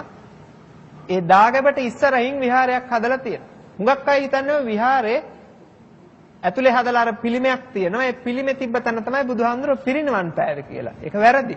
පින්වත්නි මේ දාගැබ් වහන්සේ ඉදිරියේ විහාරයේ තියෙනවා. මේ දාගැබ් වහන්සේට පිටුපසුනේ බුදුන් පිරිනිවන් පාපු ස්ථානයේ තියෙන්නේ. දැන් මේ ඊළඟ ඡායාරූපය බලන්න පැහැදිලිව පේනවා දාගැබත් විහාරයත්. දැන් මේ තියෙන්නේ ඒ විහාරයේ ඇතුළත තියෙන ඒ පරිනිර්වාණ ප්‍රතිමා වහන්සේ. හරිම ආශ්චර්යවත් පිළිමයක්. බොහෝ දෙනා මේ පිළිම වහන්සේ ළඟට ගියපුවාම ධර්ම සංවේගයට කම්පාවටපත් වෙනවා. ජීවමාන බුදුරජාණන් වහන්සේ පිරිනිවන් මංචකේ වැඩ ඉන්න ආකාරයක්මයි පෙන්눔 කරන්නේ. මේ තියෙන්නේ බුදුරජාණන් වහන්සේ පිරිනිවන් පාපු ඒ නියම ස්ථානය. පින්වත්නි අර ඈතේ පේන දාගැබ නෙමෙයි මේ පල්ලෙහින් පේන දාගැබ් වහන්සේ. පසුගිය වසරේ අපි මේ ස්ථානයේ තමයි ලක්ෂයක් රෝසමල් සහ දාස්පිටියමල් අතුරලා 84000ක් පහන් පූජාවක් පැවැත්වීමේ දැන් මේ තියෙන්නේ දාගැබ් වහන්සේ. ඒ පින්කම මතක් වෙන ඒ අවස්ථාව සිහිපත් වෙනකොට. දැන් මෙතන තමයි බුදුහාමුදුරුවෝ පින්වත්නි පිරිනිවන් පාපු නියම ස්ථානය. සැදැහැති කුල පුත්‍රෙක් විසින් බෞද්ධයෙක් විසින් දැකලා පහන් සංවේගය ඇති කර ගන්න ඕන තැන් හතරෙන් එකක් තමයි මේ බුදුරජාණන් වහන්සේ පිරිනිවන් පාපු ස්ථානය. මේ තියෙන්නේ බුදුරජාණන් වහන්සේගේ ශ්‍රී ශරීරය ආදාහනය කරපු ස්ථානය. පින්වත්නි මෙතන තමයි මේ සඳුන් දරසය හදලා උන්වහන්සේගේ ශ්‍රී ශරීරය ආදාහනය කළේ. මකුට බන්ධන චෛත්‍ය ස්ථානය. මේ ස්තූපයට අද රාම්භාර් ස්තූපය කියලා කියනවා. මේ ස්තූපය කරපු කැණීම් වලින් පින්වත්නි බුදුහාමුදුරුවෝ ආදාහනය කළ තැනින් ගත්ත අලු හම්බ වෙලා තියෙනවා. ඒ පොළව යට පස්තත්තුවක් තනිකර පිච්චිච්ච ස්වභාවයක් තියෙනවා. පින්වත්නි මෙතනින් තමයි අර මෞර රජදරුවෝ අලු අරන් ගියේ. ඔයත් දන්නව ඇති ලංකාවෙත් මේ ශුද්ධ අලු වලින් කොටසක් තැම්පත් කරලා තියෙනවා තැන් කීපයක. අහලා තියද? පින්වත්නි මාදම්පේ සේනානායකාරාම විහාරය අහලා ඇති. ඒ විහාරයේ ධාතු ස්තූපයේ තුල ශුද්ධ අලු වලින් කොටසක් මේ ස්ථානෙන් ගත්ත ශුද්ධ අලු වලින් කොටසක් තැම්පත් කරලා තියෙනවා. මට මේ මෑතකදී ආරංචියක් ලැබුණා. ගාල්ලේ දොඩන්දුවේ පියරතනතිස්ස නායක ස්වාමින් වහන්සේ වැඩ හිටපුවේ මට මතක විදිහට දොඩන්දුවේ ශෛලබිම්බාරාමය. ඒ විහාරස්ථානයේ ඒ ශුද්ධ අලු වලින් විශාල කොටසක් තැම්පත් කරලා තියෙයි කියලා දැන් මේ ඡායාරූපයෙන් පේන්නේ ශුද්ධ අලු තැම්පත් කරලා තියෙන මාදම්පේ සේනානායකාරාමේ මහා ධාතු ස්තූපය. පින්වත්නි තනිකර කළු ගලින් හදලා තියෙනවා.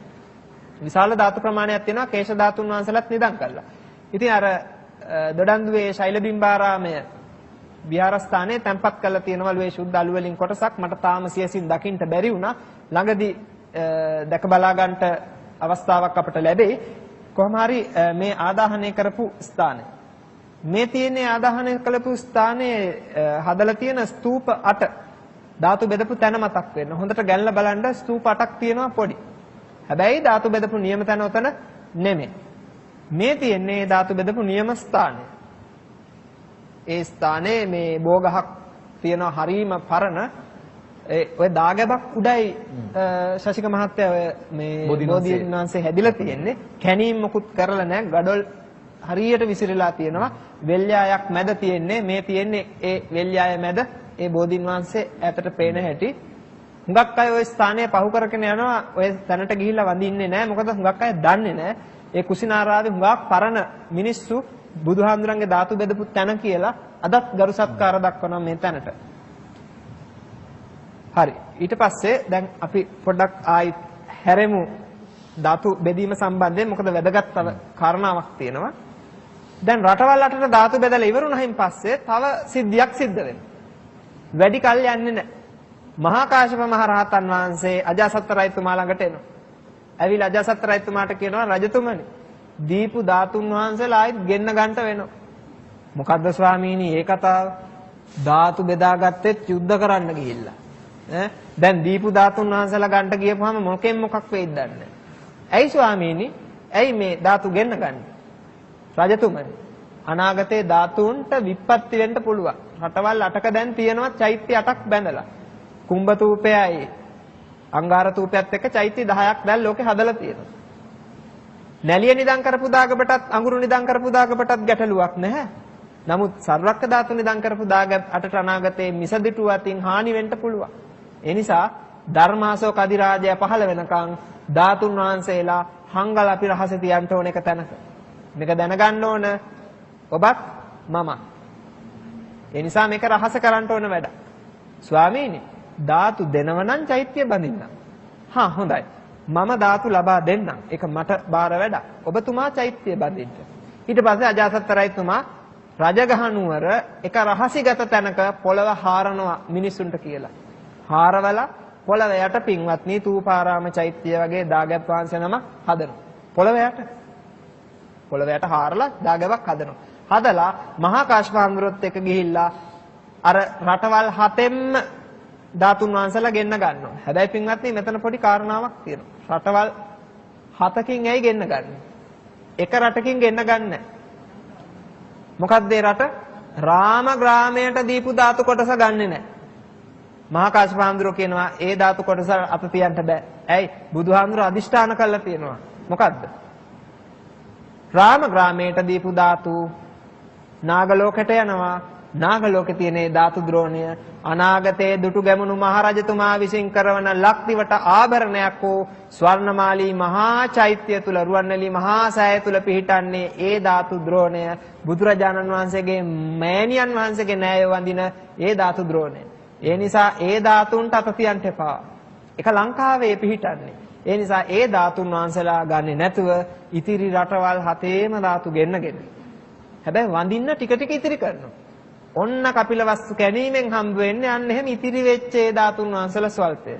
පින්වත්නි සියලු ධාතු ටික ගෙන්නගෙන පොළව යට අර රහසිගත තැන නිදන් කරනවා. නිදන් කළා පාටයක් කොටනවා. මොකද්ද පාටේ? අනාගතයේ දෙවියන්ට ප්‍රිය වූ ප්‍රියදර්ශී රජු පහළ වේ. දෙවන මේ ධර්මාශෝක අධිරාජයා පහළ වෙනවා. පහළ වෙලා ඒ රජතුමා මේ ධාතු අරගෙන ලෝකේ පුරා 84000ක් වෙහෙර විහාර කරනවා. ඒ කියන්නේ දඹදිව පුරා වෙහෙර විහාර 84000ක් කරනවා කියලා රත්තරන් පත්‍රයක ලියලා නිදන් කරනවා. නිදන් කළ පින්වත්නි ඉන්න අවස්ථාවේ ශක්‍ර දෙවියන්ගේ නියෝගයෙන් විශ්වකර්ම දෙවිය ඇවිල්ලා චෛත්‍යයට ආරක්ෂක යන්ත්‍රයක් හයි කරනවා. යකඩ කඩු තියාගෙන වටේ කැරකෙන පුරුෂයෝ ඉන්න සත්ත්ව රූප තියෙන ආරක්ෂක යන්ත්‍රයක් හයි කරනවා. මොකටද? අත තියන්න ගියොත් කැපෙනවා. ඒ නිසා කවුරුවත් අත තියන්නේ නැහැ පොළවයට. ඒකට වාල සංඝාටිය කියලා කියනවා. එහෙම යන්ත්‍රයක් හයි කළා දාගැබ පස් වලින් ඊට පස්සේ වහලා ආවරණය කරලා ආරක්ෂාව සැලසුවා. දැන් අශෝක රජතුමා පහළ වුණා. පින්වත්නි අශෝක රජතුමා පහළ වෙලා වෙහෙර විහාර හදලා ධාතු නිදන් කරන්න ගිහලා දැන් ධාතු නැහැ. රහතන් වහන්සේලාගෙන් ඇහුවා ස්වාමීනි ධාතුකෝ? මහරජා.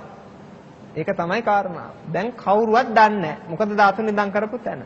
පස්සේ කොහොම හරි සංඝ පිරිස හිටපු වයස්ගත මහතෙරුන් වහන්සේ නමක් හිටියා. උන්වහන්සේගෙන් ඇහුවා ස්වාමීනි ධාතු නිදන් කළ තැන දන්නවද? මොග්ගලී පුත්තිස්ස හාමුදුරුවෝ තමයි මඟ පෙන්වන්නේ. ස්වාමීනි ධාතු නිදන් කළ තැනද නම් මම දන්නේ නැහැ.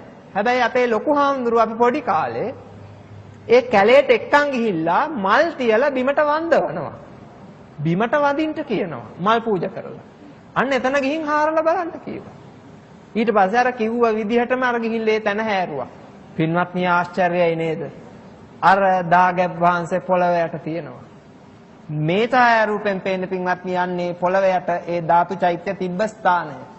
මණියාර මಠ් කියලාද හඳුන්වනවා. සප්තපර්ණී ගුහාව බලන්න යනකොට ඔයත්තන්ට මේ චෛත්‍ය පාරේ වම් අත පැත්තේදී දකින්න පුළුවන්. මේ තියෙන මේ චෛත්‍යය. දැකලා ඇති ඉන්දියාවේ ගිය පින්වතුන්. මේ චෛත්‍ය මෙහෙම පිටට පෙනුනට පින්වත්නි චෛත්‍යය තියෙන පොළව යට. ඔන්න දැන් චෛත්‍ය රූපයක් පෙනේ. මේ තියෙන්නේ චෛත්‍යය. මේ පොළව යට තියෙන්නේ. අර අතන දොරක් තියෙනවා වම් අත පැත්තේ. මේ තියෙන්නේ සමීප රූපේ මේ දොරෙන් ඇතුළට යන්න ඕන. පොළව යට තියෙන්නේ. අන්න ඕක තමයි පින්වත්නි වාල සංඝාටි ස්තූපය. ඊට පස්සේ ධාතුන් වහන්සේලා එළියට අරගෙන එළියට ගන්න දැන් උත්සාහ කරනවා. චෛත්‍ය තිබ්බට බෑනේ දැන් ධාතු එළියට ගන්න එපා. ගන්නෙ කොහොමද? වටේට යන්ත්‍රයක් කරකිනවා.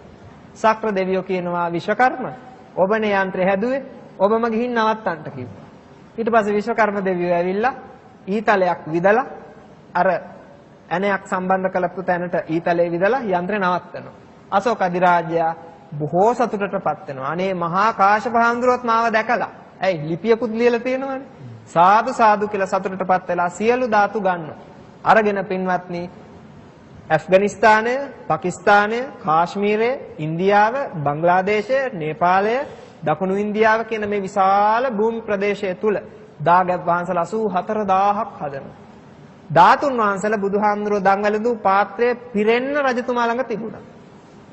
රජතුමා ළඟ බුදුහාමුදුරුවෝ දන්වැළඳු පාත්‍රය පිරෙන්න ධාතු තිබුණා. ටිකක් හිතන්න පින්වත්නි පාත්‍රයක් පිරෙන්න ධාතු තිබ්බා කිව්වහම කොච්චර විශාලද? ඔයත් දන්නවද ඊට පස්සේ පාත්‍රය පිරෙන්න තිබිච්ච ධාතුන්ට මොකද උනේ කියලා? කොහෙටද ඒ ධාතු ලැබුණේ? මිහිඳු හාමුදුරුවෝ ලංකාවට ඇවිල්ලා තූපාරාමේ හදන්න අවශ්‍ය වුණාම සුමන සාමණේරයන් වහන්සේලා දකුණු අකුධාතුව වැඩම කරවන ගමනේදී අශෝක අධිරාජයට ගිහින් කිව්වා ලංකාවේ රජතුමා දාගැබක් බඳින්න යනවා.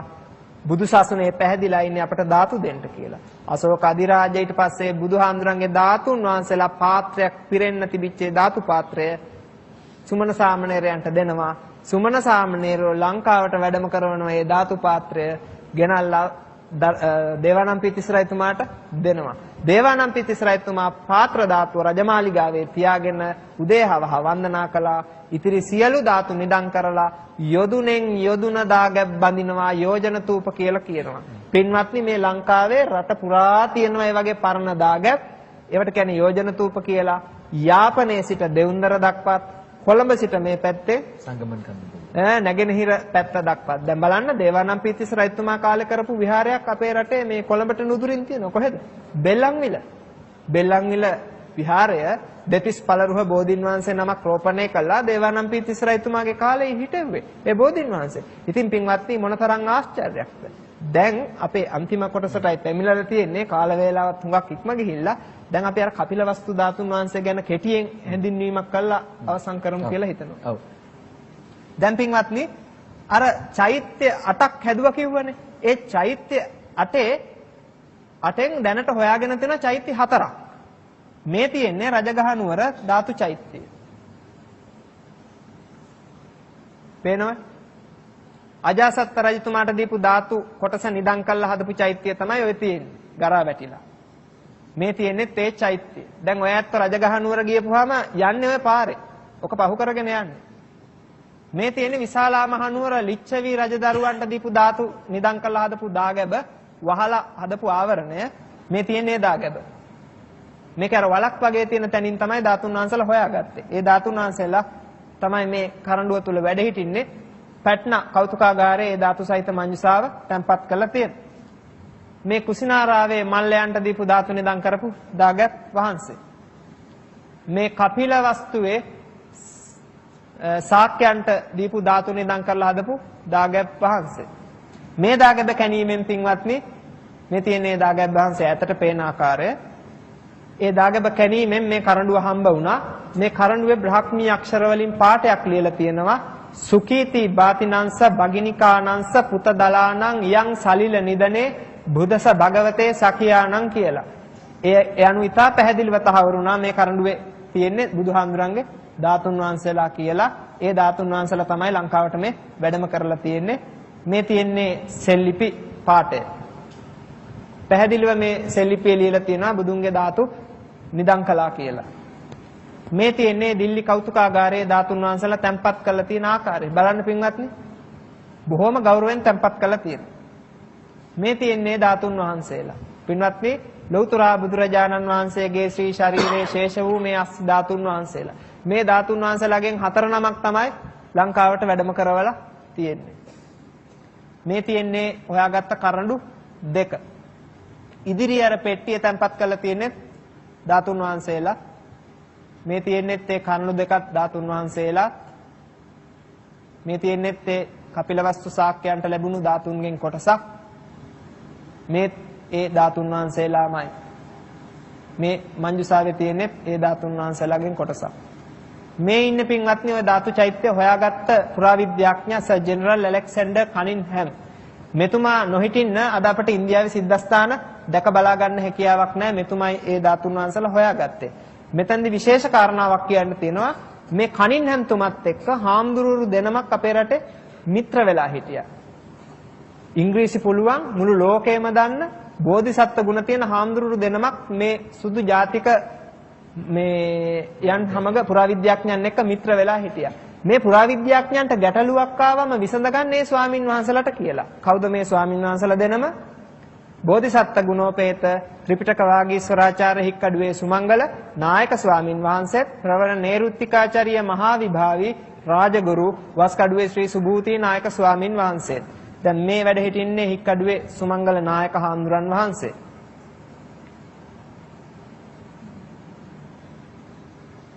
උන්වහන්සේගේ දන්තයක් තමයි ජපානයට ගෙනහිල්ලා දාගබක් කළා කියලා සඳහන් වෙන්නේ සතෝ කියන ජපන් හාමුදුරුවෝ.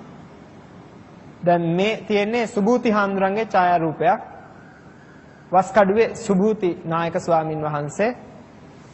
මේ උන්වහන්සේගේම ඡායාරූපයක්.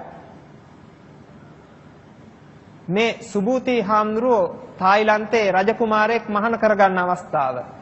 ත්‍රිස්ඩම් ජුම්සායි කියලා රජකුමාරයෙක් හිටියා. ඒ රජකුමාරයා තමයි මේ මහාන උනේ. ඒ රාජගුරු කියන ගෞරව නාමය පවා උන්වහන්සේට ලැබුණේ මේ තායි කුමාරයාගේ පැවිදි වීමත් සමග. මේ චාම් සාණ්ඩුකාරයා සමග සුබූති හාමුදුරුවෝ ගත්ත ඡායාරූපයක්. ඒ නිතා පැහැදිලිනේ ආණ්ඩුකාරවරු පවා රජ ගෙට වැඩම කරවලා ගත්ත ඡායාරූපයක් ඔය. ඉතින් ඊට ගෞරවයෙන් යුක්තව උන්වහන්සේලාට සලකලා තියෙනවා. පින්වත්නි, දැන් මෙතනදී අපිට වැදගත් වෙන්නේ අර ශාක්‍යයන්ට ලැබිච්ච ධාතු. දැන් ලංකාවට වැඩම කරපු. ඔයත් දැක්කා ඒ චෛත්‍යය. මේක කරපු කැණීමෙන් කරඬුවක් හම්බුණා 1880 ගණන් වල. ඒ ධාතු කරඬුවේ පැහැදිලිව ලියලා තිබුණා බුදුන්ගේ ධාතුවේ නිදන් කරලා තියෙන්නේ කියලා. ඒ ධාතුන් වහන්සේලාගෙන් ධාතු 21 නමක් පින්වත්නි. ඔය සෙල්ලිපිය කියවන්න උපකාර වුණා සුබූති හාමුදුරුවෝ. උන්වහන්සේලා ලියාපදිංචි තැපෑලේ ඒ ධාතුන් වහන්සේලා එවලා තියෙනවා. ඒ ලිපියේ පිටපතක් මගේ ළඟ තියෙනවා. අවසාන වතාවට මේ කියවන්නම් හොඳින් අහගන්න. 1898 සැප්තැම්බර් 16 වෙනිදා ඔබ වහන්සේගේ ලියුම් දෙකට උත්තර ලියා එවීමට මෙපමණ ප්‍රමාද වීම ගැන මම ඉතා කනගාටු වන්නෙමි. මට වැඩපොළ රාශියක් ඇතිවිය. එසේම ආණ්ඩුව මේ ධාතු වලට හා නිදන් වස්තු වලට කරන්නට යන්නේ කුමක්දයි කියා දැන ගැනීමටද කාලයක් ගත විය. මම ධාතු ආණ්ඩුවට බාර දුන්නෙමි. ඔහු ඒවා සියං රජුට යවන්නට බලාපොරොත්තු වෙති. ඉල්ලීමේ පරිදි තමුන්නාන්සේට හා ලංකාවේ බෞද්ධයන්ට එයින් කොටසක් තිබේ. තඹකාසි හා පුරාවස්තු කල්කටාවේ කෞතුකාගාරයේ තබා ඇත්තේය. ඔබේ ප්‍රශ්නයට පිළිතුරු අද මම එවන්නෙමි. භාජනවල තිබී මට හමු වූ ධාතු 21ක් ඇතුළත් පාර්සලයක් ලියාපදිංචි රෙජිස්ටර් තැපෑලෙන් ඔබ වහන්සේට එව්වෙමි. ඒවා මගේ තෑගි වශයෙන් ඔබ වහන්සේ පිළිගන්නවා ඇතැයි බලාපොරොත්තු වෙමි. ඒවා කොතරම් විචිත්‍රදයි තමුන් වහන්සේට බලාගත හැකිය. බෞද්ධයන්ගේ සැලකිල්ලට දැන් මහත්සේ භාජනය වී තිබෙන මේ කපිලවස්තු ප්‍රදේශයට තමුන් වහන්සේ කවදා හෝ පැමිණීමට බලාපොරොත්තු වෙද්ද? මම ඔබ වහන්සේ පිළිගෙන ඔබ වහන්සේගේ පැමිණීම ප්‍රීතිමත් වූත් වැදගත් වූත් එකක් කිරීමට ඉතා ආසාවෙන් සිටිමි. පාර්සලය කඩා බැලීමේදී ප්‍රවේශම් වනු මැනවි. එහි ඇතුළත් දේ තැටියකට ගනු මැනවි. නැතිනම් ඒවා විසිරී නැති වී යන්නට පුළුවන්. ආදර ගෞරවයෙන් මෙසේ දන්වා සිටින්නේ ඔබ වහන්සේගේ විශ්වාස වූ එන්.වී. පෙප්පේ. පෙප්පේ කියන්නේ මේ චෛත්‍ය බාර මහත්තයා. එතුමා සතුව තිබිච්ච ධාතු 21 නමක් ලංකාවට එවලා තියෙනවා. පින්වත්නි, එහෙනම් හිතන්න කපිලවස්තු ධාතු මේ වෙනකොට විශාල ප්‍රමාණයක් ලංකාවේ වැඩ හිටිනවා. ඒ ධාතු 21 නමෙන් කීප නමක් කළුතර මහා චෛත්‍ය නිදන් කළා. තව කොටසක් බෝධිරුක්කාරාමේ වැල්ලවත්තේ බෝධිරුක්කාරාමේ නිදන් කළා තියෙනවා චෛත්‍යය. තව ධාතු කොටසක් සිතුල්පව්වේ නිදන් කළා තියෙනවා. නව චෛත්‍යය. ඉතින් පින්වත්නි, ඒ අනුව පැහැදිලිව පේනවා ධාතු විසිරීලා තියෙන්නේ. ශ්‍රී නිශ්ශංක කියලා මහත්තයෙක් මම ඔබතුමත් එක්ක කලින් කිව්වා. නිශ්ශංක මහත්තයාට ධාතුන් වහන්සේලාගෙන් කොටසක් ලැබිලා තියෙනවා. ඒ ධාතු ලැබිලා තියෙන්නේ අර මං කලින් පෙන්නුව සියං කුමාරයා මහාන වෙනකොට තායිලන්තේ රජතුමා ධාතුන් වහන්සේලාගෙන් කොටසක් ඒ සියං කුමාරයාට දීලා තියෙනවා. කුමාරයා ඒ ධාතුන් වහන්සේලා රත්තරන් සුරේක තැම්පත් කළ මේ අතේ බැඳගෙන ඉඳලා තියෙනවා. ඒ සුරේ තිබිච්ච ධාතුන් වහන්සේලා සුබූති නායක හාමුදුරන්ට දීලා තියෙනවා. සුබූති නායක ස්වාමීන් වහන්සේ ඒ ධාතුන් වහන්සේලා ආරක්ෂා කරගෙන ඉඳලා වාචිස්සර කියන හාමුදුරන්ට දීලා තියෙනවා. ඒ වාචිස්සර ස්වාමීන් වහන්සේ කුමක්ද කළා තියෙන්නේ? ඒ ධාතුන් වහන්සේලාගෙන් 4 නමක් ඒ ශ්‍රී නිශ්ශංක කියන මහත්තයාට දීලා තියෙනවා. නිශ්ශංක මහත්තයා කළා තියෙන වැඩේ ධාතුන් වහන්සේලාගෙන් 1 නමක් බුදු පිළිමයක් හදලා නිදන් කළා තියෙනවා. ඒ බුදු පිළිමය අද තියෙන පින්වත්නි සල්ගල ආරන්නේ. අනෙක් ධාතුන් වහන්සේලා කීප නමක් බුදු පිළිමයක Taman වන්දනා කරපු පිළිමයක නිදන් කළා තියෙනවා. ඒ පිළිමය කොහෙ තියද කියලා තාම ආරංචියක් නැහැ. ඒිනුත් පැහැදිලි ධාතුන් වහන්සේලා තවත් ප්‍රමාණයක් ලංකාවට ලැබිලා තියෙනවා. අර තායි කුමාරයා සතුව තිබිච්ච ධාතුන් වහන්සේලාගෙන් තව කොටසක් දැන් මේ ශශික මහත්තයා පෙන්නපුවේ දීපදුත්තමාරාමේ රතන චෛත්‍ය ඇතුලේ නිදන් කළා තියෙනවා. ඉතින් පින්වත්නි, මොනතරම් වාසනාවක්ද මේ රට කපිලවස්තු ධාතුන් වහන්සේලා වැඩම කරපු මේ මොහොතේ පවා කොයි තරම් ධාතුන් වහන්සේලා ප්‍රමාණයක් කපිලවස්තුවෙන් වැඩම කරපු ධාතු මේ රටේ වැඩ හිටිනවද? ඒ නිසා සතුටු වෙන්න පින්වත්නි, ජීවමාන බුදුරජාණන් වහන්සේ වැඩ හිටියා හා සමානයි මේ ලංකාව ඔබත් මමත් වාසය කරන තියෙන නිසා අපට අගයක් නැති බවයි කියන්න තියෙන්නේ. අවසාන වෙලාවේ මෙන්න මේ පුංචි කතාව මතක තියාගන්න. එක උපාසිකාවක් හිටියා. මේ උපාසිකාව හරි දුප්පත්. නෙළුම් මල් ගන්න සල්ලි නැහැ. රෝස මල් ගන්න සල්ලි නැහැ. මේ උපාසිකාව හරි ශ්‍රද්ධා සම්පන්නයි. ගෙදර වැටකොළු වැලක් තිබුණා. වැටකොළු වැලෙන් මල් 4ක් කඩා ගත්තා. කොහෙ ගෙනියන්නද? රජගහ නුවර ධාතු චෛත්‍ය වඳින්න. ඉන්දියාවේ බුදුහාමුදුරුවෝ පිරිනිවන් පාපු අලුත. මේ ස්ත්‍රිය රජගහ නුවර ධාතු චෛත්‍ය වඳින්න වැටකොළු මල් 4ක් අරගෙන පෑන් ඉහලා ගියා චෛත්‍ය වඳින්න. අනේ පින්වත්නි යනකොට එළදෙනෙක් කුලප්පු වෙලා මහපාරේ දුවගෙන ඇවිල්ලා අර ස්ත්‍රීට ඇන්න. අන් දෙක පිටිපස්සෙන් ගිහිල්ලා ඉස්සරහින් මතු උනේ. එතනම මැරුණා. මැරිලා ගිහිල්ලා මෑ ඉපදුනේ තව්තිසා දිව්‍ය ලෝකේ. සක්‍ර දෙවියෝ අහනවා "ඕ අලුතෙන් ආපු දිව්‍යාංගනාවක්. ඔබ බොහොම ලස්සනයි. දිව්‍යාංගනාව මොන පිනක් කළාද ඔයා මේ දිව්‍ය ලෝකෙට ආවේ?" අනේ ස්වාමීනි මහ ලොකු පිනක් නම් කළේ නෑ. නෑ පින පොඩි එකක් නම් වෙන්න බෑ. මහ පිනක් ඔය කළා තියෙන්නේ. කියනවා මොකද්ද කළ පින? ඊට පස්සේ කිව්වා දිව්‍ය රාජයාණෙනි. මනුස්ස ලෝකේ තියෙනවා වැටකොළු කියලා වැල් జాතියක්. මේ වැලේ හැදෙනවා කහපාට මල. මන් දුප්පත් ගෑණි. මම මේ වැටකොළු මල් 4ක් අරන් ලෞතුරා බුදුන්ගේ රජගහ නුවර ධාතු චෛත්‍ය වඳින්න ගියා. අතරමඟදී ගොනෙක් ඇනිලා මම මල. දිව්‍ය රාජයාණෙනි හිත පහදවගෙන හිටපු නිසා මන් දිව්‍ය ලෝකෙට ආවා. හොඳින් මතක තබා ගන්න දිව්‍ය රාජයාණෙනි. අර මල් 4 චෛත්‍යයට පූජා කරන්න කලිනුයි මම මැරුණේ. පූජා කළා නම් අද මම මේ දිව්‍ය ලෝකෙට නෙමෙයි එන්නේ මීට ඉහළින් තියෙන දිව්‍ය ලෝකයකටමයි යනවා. ඒ නිසා ස්වාමීනි ධාතු වන්දනාව මේ තරම් ආනිසංස සහිතයි. පින්වත්නි තුන් ලෝකාග්‍ර වූ භාග්‍යවත් වූ වරහත් වූ සම්මා සම්බුදු රජාණන් වහන්සේගේ ධාතුන් වහන්සේලා සියසින් දැක වැඳ පුදාගෙන මෙලව සැප පරලොව සැප දෙලව සැප උතුම් වූ චතුරාර්ය සත්‍ය ධර්මයන් අවබෝධ කරගෙන මේ ඝෝර භයංකාර සංසාරෙන් වහවහාත මිදීමට ඔය ඇත්තන්ට මේ ධාතු වන්දනා කුසලයේ හේතු වේවා කියලා සාදුකාරයක් දෙන්න. මම චව මෙහෙවුවොත් හොඳයි කියලා. විශේෂයෙන්ම අද දවසේ අපි කතා කරන්න බලාපොරොත්තු වෙන්නේ ශ්‍රී සර්වඥ ධාතුන් වහන්සේලා පිළිබඳව. සර්වඥ ධාතුන් වහන්සේලා විහිදී විසිරී සිටිනා වූ ආකාරය මේ රට පුරාවට ලෝකේ පුරාවට ඒ වගේම ඒවාෙහි මහානුභාව සම්පන්න ලක්ෂණයන් පිළිබඳව අපි අද දවසේ සාකච්ඡාවට බඳුන් කරන්නට බලාපොරොත්තු වෙනවා.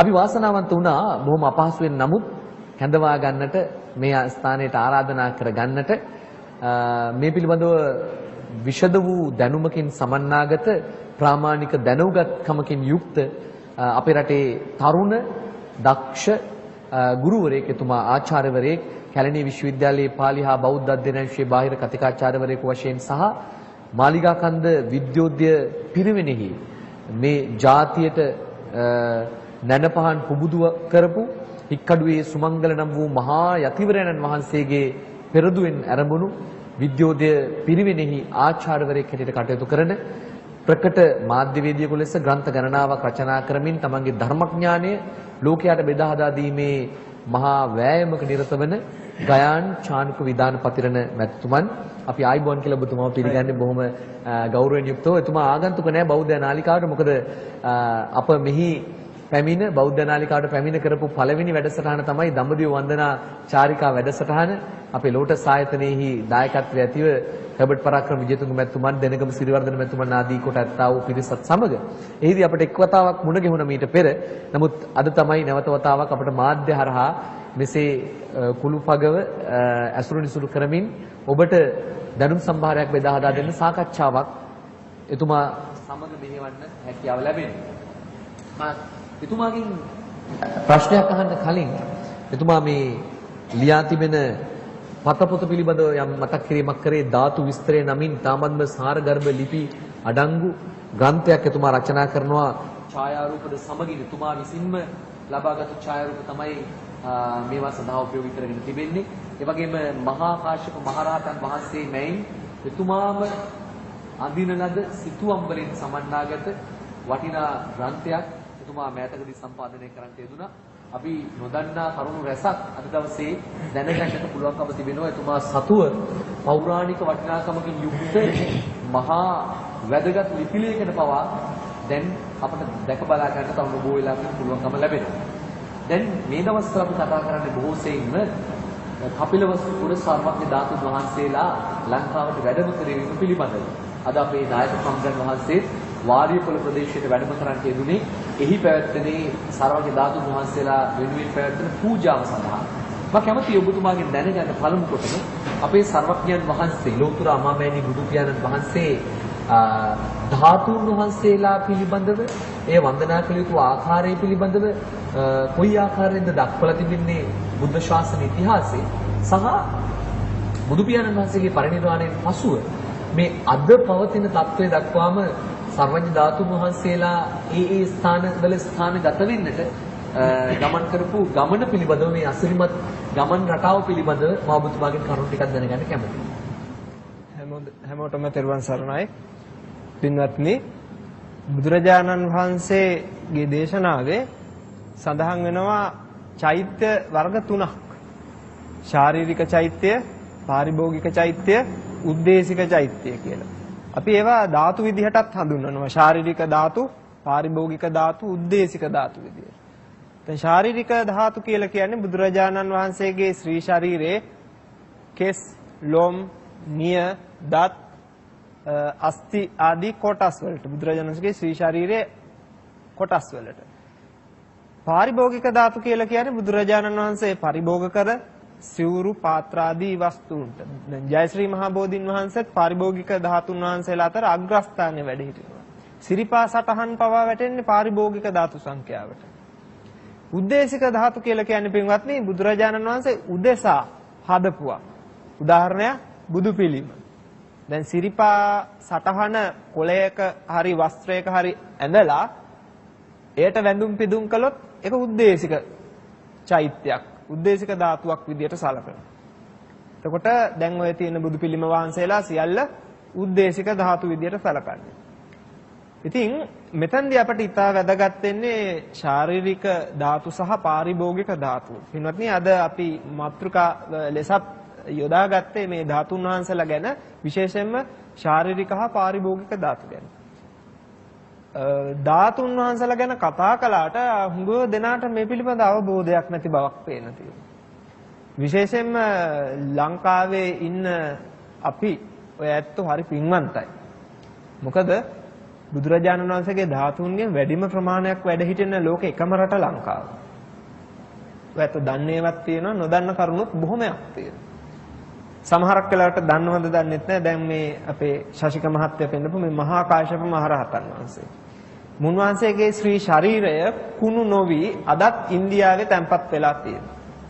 ජීවමානව උන්වහන්සේගේ ශරීරය අදත් ඉන්දියාවේ කුක්කුට සම්පාත කියන පර්වතයේ උන්වහන්සේගේ දේහය තැන්පත් වෙලා තියෙනවා. කුණු වෙලා විනාශ වෙලා නැහැ. මෛත්‍රී බුදුරජාණන් වහන්සේ පහළ වෙනකන් උන්වහන්සේගේ දේහය කුණු නොවි තියෙනවා. සම්පිණ්ඩිත මහා නිදාන කියන pāli පොතේ විස්තර සඳහන් වෙනවා. 5 වෙනි 7 වෙනි සියවස් වලට අයත් හියුම් සියන් පාහියන් වාර්තා තියෙනවා. ඒ වාර්තාවලත් සඳහන් වෙනවා මහායාන බෞද්ධයෝ විශේෂයෙන් සලකනවා මහා කාශ්‍යප හඳුරන්ට බෞද්ධ විදියට, ථේරවාද බෞද්ධ විදියට අපිත් අනුබුදු විදියට උන්වහන්සේ සලකනවා.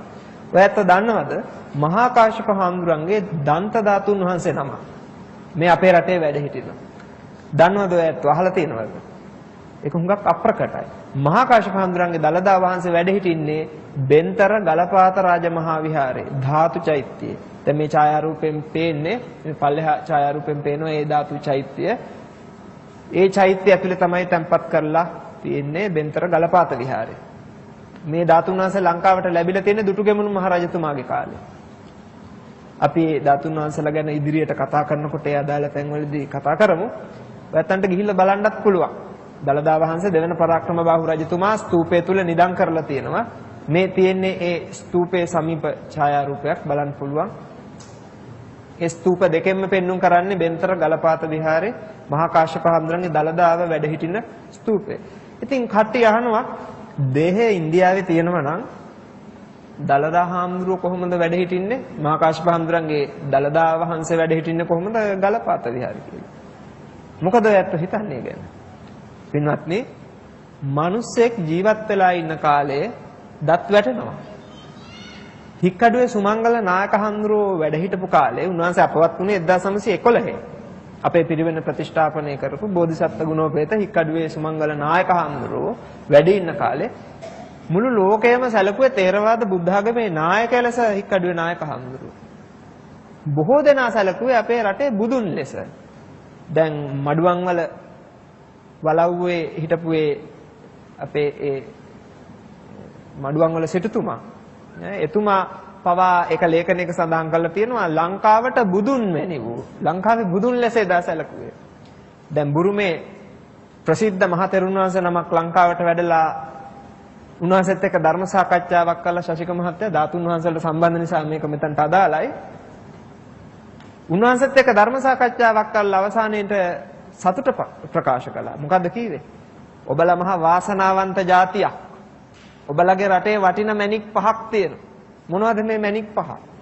දලදා හාමුදුරුවෝ, ශ්‍රීපාදය, ජයශ්‍රී මහා බෝධිය, ස්වර්ණමාලී මහා චෛත්‍ය රාජය හා අප ඉදිරියේ මේ වැඩ සිටින පින් තෙදින් බබලන මහා පින් ඇති මහා තේජස් ත්‍රිපිටකධාරී හික්කඩුවේ සුමංගල නායක හාමුදුරුවෝ. දැන් පින්වත්නි උන්වහන්සේගේ චරිත කතාව නොකියපු අයට උන්වහන්සේ ගැන හැඟීමක් නැහැ. බුදුරජාණන් වහන්සේගේ ධාතු ගැන හැඟීමක් ඇති වෙන්නේ බුදුහාමුදුරන්ගේ ගුණ දන්න කෙනාටමයි. නැත්තම් කියයි ඔයාට වැඳලා ඇති වැඩේ මොකද්ද? දැන් අපි ඉස්සරහට එහෙම කතා ටිකක් අහගමු. පෙරේතයෝ වෙලා ඉපදිලා තියෙනවා ධාතුන් වහන්සේලාට දොස් කියපු අය. ඔයයට කැබලි වලට වැඳලා ඇති වැඩක් නැහැ කිව්වා. නෝනයි ලේලි දුවයි ගියා ධාතු වඳින්න. රජගහ නුවර. බුදුහාමුදුරු පිරිනිවන් පාපු අලුත. ඉතින් අදත් එහෙමනේ පන්සලක් ගත්තොත් ස්ත්‍රී පාර්ශවයනේ වැඩි. ශ්‍රද්ධාව තියෙනවනේ. ඉතින් මෙහෙ එදත් එහෙමයි. නෝනයි දුවයි මහත් මේ ලේලි ධාතු වඳින්න යනකොට මහත්තයා කිව්වා අනේ උඹලට වැඩක් නැත්තම් මේ ගෙදරට වෙලා වැඩක් කරගෙන හිටපල්ලා. ඔයාට කැලි වලට වැදලා ඇති වැඩක් තියෙනවා. නෝනලා ඕ ඇහුවේ නැහැ. ඔයාට එන්න බැරි නම් ඔයා ඉන්න අපි යනවා කියලා ගියා. ඊළ ධාතු වැන්දා. දැන් මේ කතාව ඉවරයි. කොහොම හරි දවස් අද මහා කාශ්‍යප මහ රහතන් වහන්සේ දැන් මේ අපි කතා කරපු මහානුභාව සම්පන්න මහා කාශ්‍යප මහ රහතන් වහන්සේ. පින්වත්නි දවස් අද විහාර චාරිකාවේ යනින් ගමන් පෙරේතෙක් දැක්කා. අමුතු જાතියේ පෙරේතෙක්. ඔබ මොන අකුසලයක් කළාද මෙහෙම පෙරේතෙක් වුනේ? අනේ ස්වාමීනි කියන්නත් ලැජ්ජයි.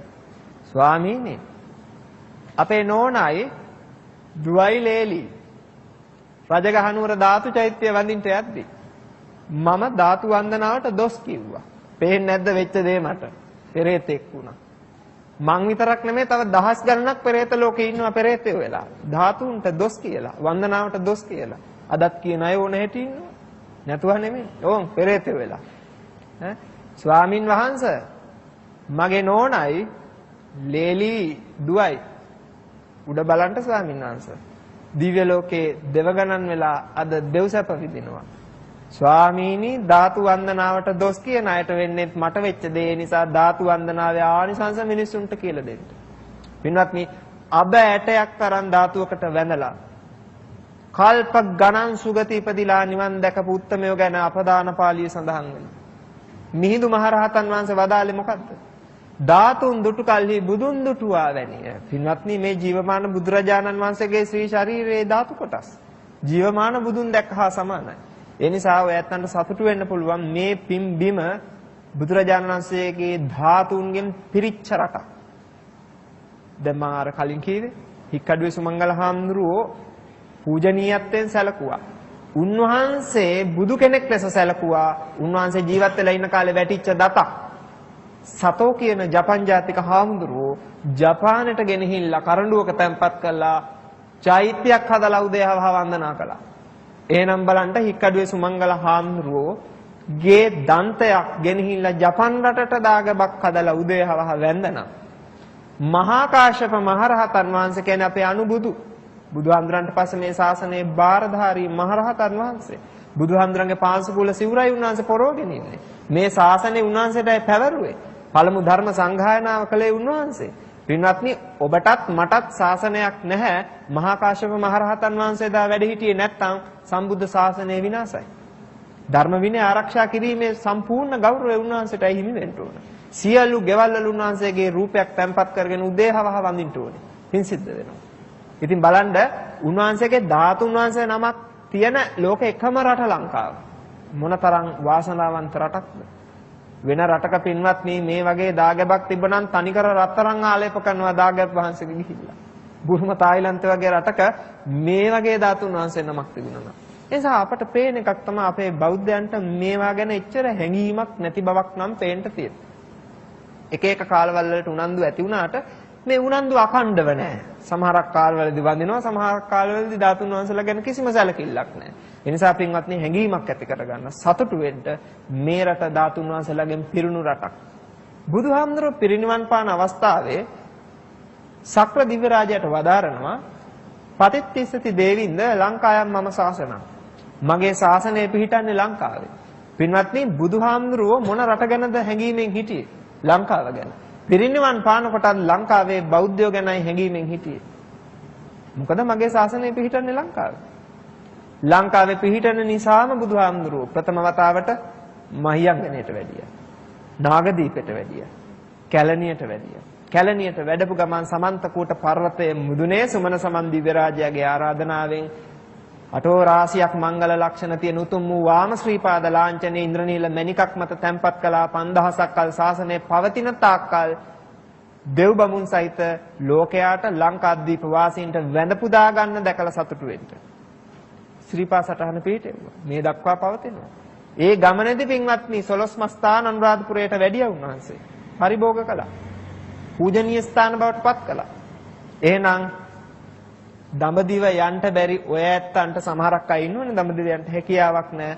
දුක් වෙන්න කාරණාවක් නැහැ. ඒ සිද්ධාස්ථාන වලට ගියත් බුදුරජාණන් වහන්සේ පරිභෝග කළ සුද්ධ භූමි නිසා ඒහා සමාන වාංශංශයක් ලැබෙනවා.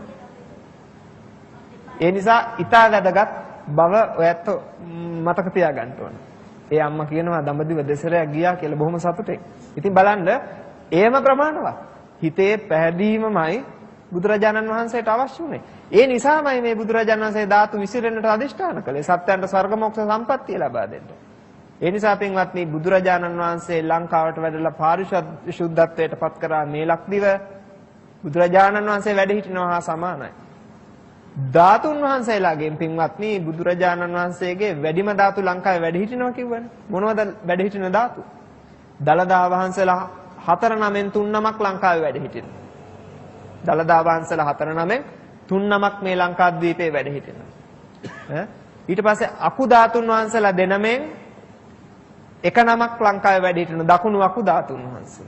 ලලාට ධාතුන් වහන්සේ ලංකාවේ වැඩ හිටිනවා. එපමණක් නෙමේ ද්‍රෝණයක් පමණ සර්වක්ක ධාතුන් වහන්සේලා ලංකාද්වීපේ වැඩ හිටින්නේ. රුවන්වැලි මහා සෑය. දැන් ඔබට මේ ඡායාරූපයෙන් පේන්නේ 18 ධාතුන්ගේ පිහිටීම.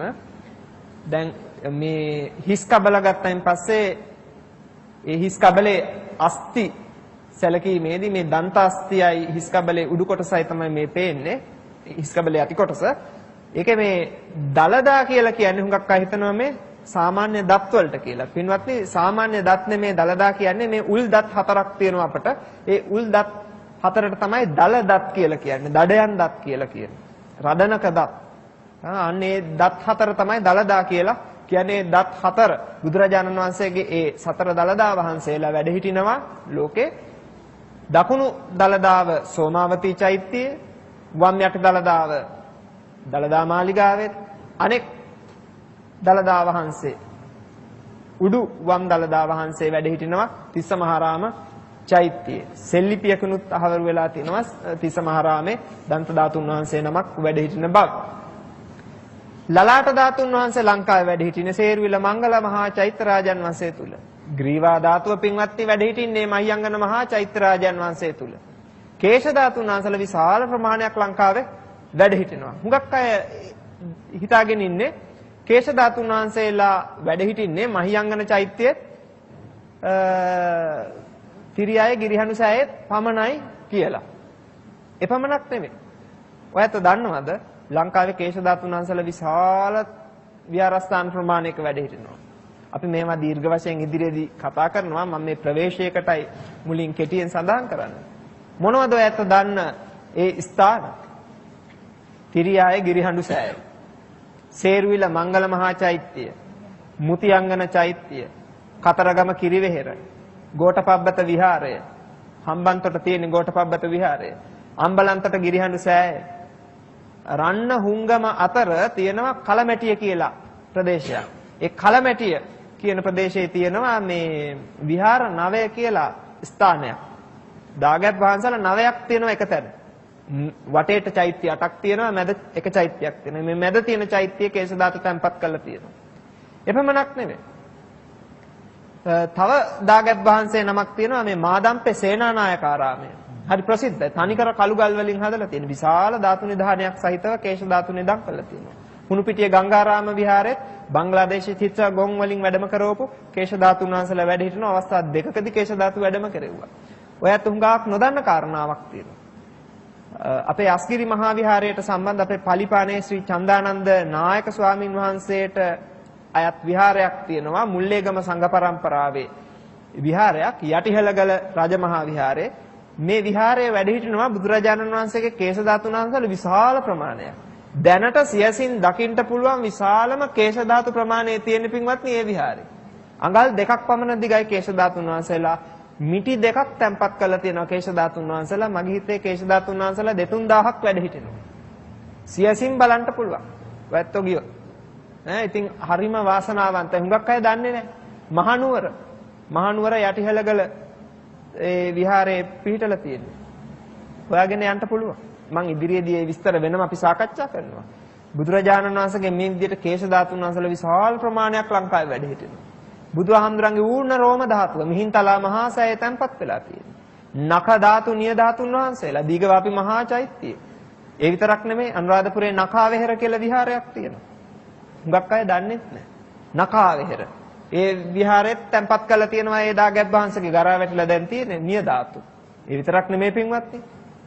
බුදුරජාණන් වහන්සේගේ අස්ථි ධාතුන් වහන්සේලා තව කුඩා කොටස් වලට කැඩිලා බිඳිලා ගියපු මේ ලංකාවේ සෑම විහාරයකම වගේ එක ධාතුන් වහන්සේ නමක් හරි වැඩ හිටිනවා. මොනතරම් වාසනාවන්තද.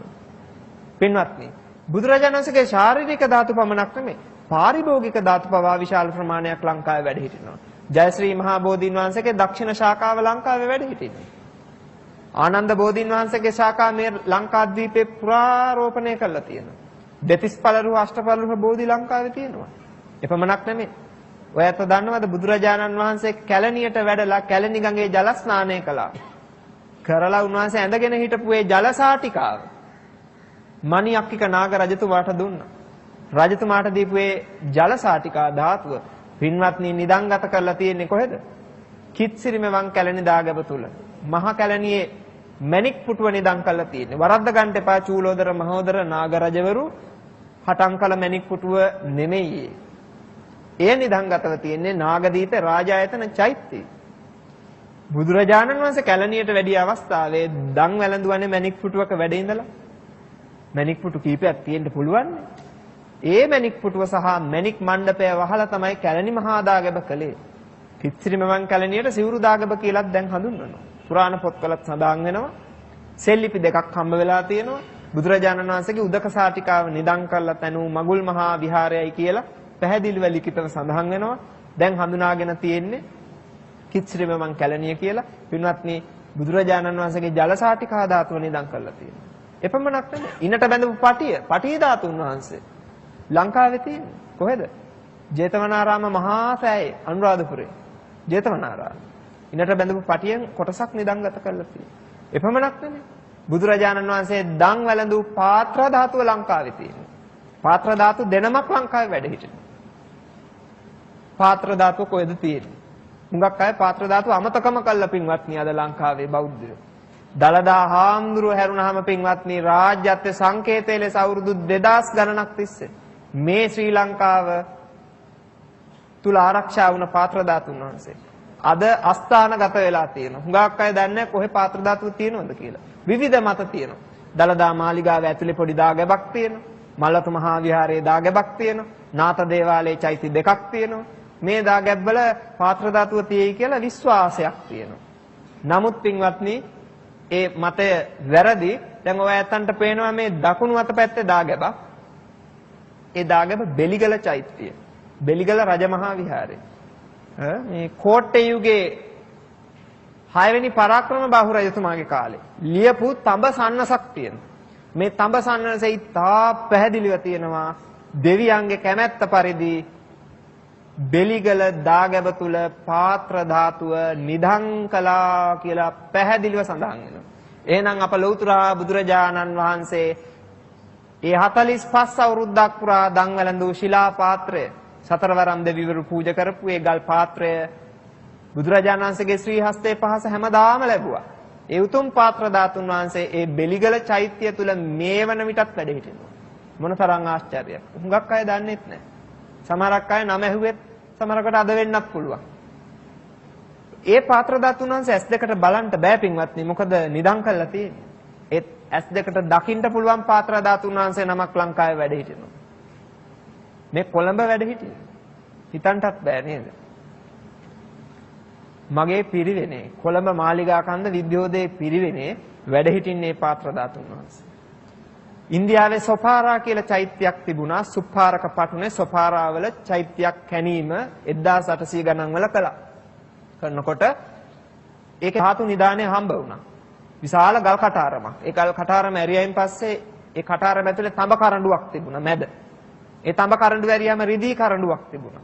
ඒ ඇරියාම ගල් කරඬුවක් තිබුණා. ඒ ඇරියාම පලිඟු කරඬුවක් තිබුණා. ඒ කරඬුව ඇරියයින් පස්සේ තනි රත්තරන් කරඬුවක් තිබුණා. මේ කරඬුව ඇතුලේ අපේ ලෞතර බුදුරජාණන් වහන්සේ දන් වැළඳු පාත්‍රා ධාතුන් වහන්සේගේ කෑලි 13ක් තිබුණා. ඒ 13 විශාලම කොටස ලංකාවට එවුවා. ඒ වම් අත පැත්තේ අපට පේන රූපෙන් පෙනෙන්නේ පාත්‍රා ධාතුන් වහන්සේ තැන්පත් කරලා තියෙන ඒ වීදුරු කරඬුව. මම සමීප රූපයක් ඉදිරියේදී පෙන්වන්නම්. ඉතින් මේ පාත්‍රා ධාතුන් වහන්සේගේ විශාලම ඛණ්ඩය ලංකාවට එවුවා. හික්කඩුවේ සුමංගල හාමුදුරන්ට අඬුකාරය හරහා බොම්බායේ මේ එවනකොට ලංකාවට එවන ලද පුරාණ ලිපිය 1882 මේ ලියුම එවලා තියෙන්නේ. මේ පරණම ලිපිය මේතා පැහැදිලිව පේනවා භගවාන්ලාල් ඉන්ද්‍රජී කියන පඬිතුමා ඒ කැණීම් කටයුතු කරපු ඒ පඬිතුමා තමයි මේ ඉංග්‍රීසියෙන් එවලා තියෙන්නේ. ඉතා පුරාණ ලියුමක් අවුරුදු 100කටත් වඩා පරණයි. 1882 ලියලා තියෙන්නේ මේ ලිපිය. මේක පැහැදිලිව සඳහන් වෙලා තියෙනවා බුදුරජාණන් වහන්සේගේ පාත්‍රා ධාතුන් වහන්සේගේ විශාලම හා හොඳම කොටස තමයි එවලා තියෙන්නේ. රත්රන් මල් 7කුත් එක්ක නිදානේ තිබිලා හම්බ වෙච්ච. ඉතින් සියසින් දකින්න පුළුවන් මේ වෙසක් පුර 15ක් පොහොය වෙනුවෙන් පාත්‍රා ධාතුන් වහන්සේ අවුරුදු 6කට පස්සේ ප්‍රදර්ශනය කළා විද්‍යෝදයේ පිරිවෙනේදී. හැබැයි ඒක අප්‍රකටවයි සිදු වුණේ. හුඟක් අය දැනගෙන හිටියේ නෑ. දැනගෙන හිටියේ නම් විශාල පිරිසක් පැමිණෙන්නට ඉඩ තිබුණා. දවස් 2ක් වැනි කෙටි කාලයක් ඒ ධාතුන් වහන්සේ ප්‍රදර්ශනය කළා. පින්වත්නි, එපමණක් නෙමෙයි. තවත් ධාතුන් වහන්සේලා වැඩ හිටිනවා ලංකාවේ. මොනවද? රහතන් වහන්සේලාගේ අගසව් දෙනමගේ, මහා කාශ්‍යප හඳුරන්ගේ දලදා වහන්සේ, සීවලී මහරහතන් වහන්සේගේ ආදී নানা ප්‍රකාර විශාල පිරිසක් රහතන් වහන්සේලාගේ මේ ලංකාවේ ධාතුන් වහන්සේලා වැඩ හිටිනවා. විවිධයි. අඟුලිමාල මහරහතන් වහන්සේගේ ධාතුන් වහන්සේලා පවා ලංකාවේ වැඩ හිටිනවා. දැකලා තියෙනවද ඔය ඇත්තෝ? ඉතින් බක්කුල මහරහතන් වහන්සේගේ, අනුරුද්ධ මහරහතන් වහන්සේගේ, උපාලි මහරහතන් වහන්සේගේ වශයෙන් විවිධ මහරහතන් වහන්සේලාගේ ධාතු මේ රටේ වැඩ හිටිනවා. ඒ නිසා පින්වත්නි, බුද්ධ ප්‍රමුඛ මහරහතන් වහන්සේලා වැඩ හිටින පින්බිමක් මේ ලංකාව. අපි හුඟක් අය දන්නේ එක සිරිපතුලක් පිහිටි ස්ථානයක් ගැන විතරයි. කොහෙද? ශ්‍රී පාදයේ. සමනල කන්ද ගැනයි අපි දන්නේ. ඔයත් දන්නවද අබේගිරි චෛත්‍ය හදලා තියෙන බුදුරජාණන් වහන්සේගේ සිරිපා සටහනක් මත? අබේගිරි චෛත්‍ය තියෙන තැන සිරිපතුලක් බුදුහාමුදුරු පිහිටවලා තියෙනවා. ඉතින් ශ්‍රී පාදයේ යන්න බැරි පින්වතුන්ට වයසක අයට යන්න පුළුවන් නේද ශ්‍රී පාදයේ සිහිපත් කළ අබේගිරි මහා චෛත්‍ය වන්දනා කරන්න? අබේගිරි මහා දාගැබ වහන්සේ. ඔයත් ගිහිල්ලා ගඩොල් එහෙම ඇදලා පින් සිද්ධ කරගන්න ඇති. ඔය දැන් ඉහළ ඡායාරූපෙන් පේන්නේ සමන්තකූට පර්වතය. ඒ විතරක් නෙමෙයි, තූපාරාම චෛත්‍ය ඉස්සරහ ඔයත් දැකලා තියෙනවද? පාද ලාංඡන චෛත්‍ය කියලා චෛත්‍යයක් තියෙනවා පොඩි. ලජ්ජිතිස්ස රජතුමායි බඳවලා තියෙන්නේ චෛත්‍යය. පොඩි චෛත්‍යයක් තියෙනවා තූපාරාම චෛත්‍ය ඉස්සරහ. එතනත් සිරිපා සටහනක් පිහිටලා තියෙනවා. පින්වත්නි, මේ අගනුවර ඉන්න ඔය ඇත්තෝ වාසනාවන්තයි. කැලණි චෛත්‍යයේ කැලණි චෛත්‍ය ළඟ පිහිටපු ඒ භූමියේ දන්වලඳු අපේ ලෞතර බුදුරජාණන් වහන්සේ කැලණි ගඟේ ජල ස්නානය කළා. පැම් පහසුණා. 500ක් රහතන් වහන්සේලාත් එක්ක. පින්වත්නි බුදුරජාණන් වහන්සේ අවස්ථාවේදී නාගයන්ට වන්දනා කරන්නට කැලණි ගම් පතුලේ සිරිපතුලක් පිහිටෙව්වා කියන. එහෙනම් අපිට තියෙන ශුද්ධ නදිය කැලණි ගංගාව. උදේ හවහ දකින්න නේද අපි? බලන්න පින්වත්නි ඒ කැලණි නදියේ පතුලේ බුදුරජාණන් වහන්සේගේ සිරිපා සටහනක් තියෙනවා. මොනතරම් වාසනාවන්තද අපි. අපි ඒ ඡායාරූප අනිත් පැත්තට හැරෙව්වොත් ඔය තියෙන්නේ ඒ කැලණි ගඟේ පැහැදිලි ඡායාරූපයක්. හරියටම ඔය වම්මත පැත්තේ බෝධින් වහන්සේ නමක් තියෙනවා. ඔය විහාර තොටුපොළ කියලා කියනවා. ඒ තොටුපොළේදී පැම්පහසුණු බුදුරජාණන් වහන්සේ ගම්පතුලේ සිරිපතුලක් පිහිටවලා තියෙන නිසා කැලණි විහාරය ඉදිරියේ තියෙන ඒ තොටුපොළේදී ජල ස්නානය කළේ උන්වහන්සේ පැම්පහසුනේ. එහෙනම් ශ්‍රීපතුලත් ඒ සමීපෙමයි තියෙන්නට ඕනේ. ඉතින් පින්වත්නි හිත පහදව ගන්නට. යන්නං මදාය නදියා පුලිනේච තීරේ යන් සච්ච බද්ධගිරිකේ සුමනා චලග්ගේ යන් තත්තයෝනක පුරේ ආදී වශයෙන් අපි සිරිපා සටහන් තියෙන තැන් වඳිනවා. ප්‍රධාන තැන් 4ක් වුණාට තවත් අනු ස්ථාන රාශියක් තියෙන බව දැන් පැහැදිලි. ඒ නිසා පින්වත්නි ඔය ඇත්තොත් මමත් අපි හැමෝම ඊටමත් වාසනාවන්තයි. බුදුරජාණන් වහන්සේගේ ධාතු විශාල ප්‍රමාණයක් තියෙන එකම රට ලංකාව.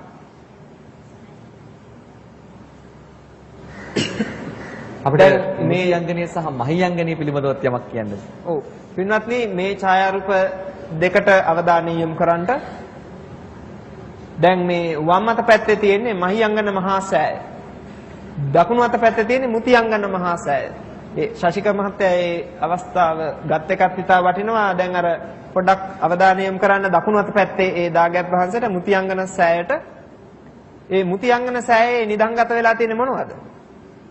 බුදුරජාණන් වහන්සේ ඉන්දක දෙවියන්ට දීපු කේශ ධාතුත් මුතු ඇට බවට පත්වෙච්ච බුදුරජාණන් වහන්සේගේ දහඩිය ධාතුත් තැන්පත් කළයි මුතියංගන සෑය බැඳලා තියෙන්නේ. ඒ දාගැබ් වහන්සේ තියෙන භූමියේ බුදුහාමුදුරුවෝ වැඩ ඉඳෙද්දී උන්වහන්සේගේ ශ්‍රී ශරීරයෙන් දාඩිය හටගෙන තියෙනවා.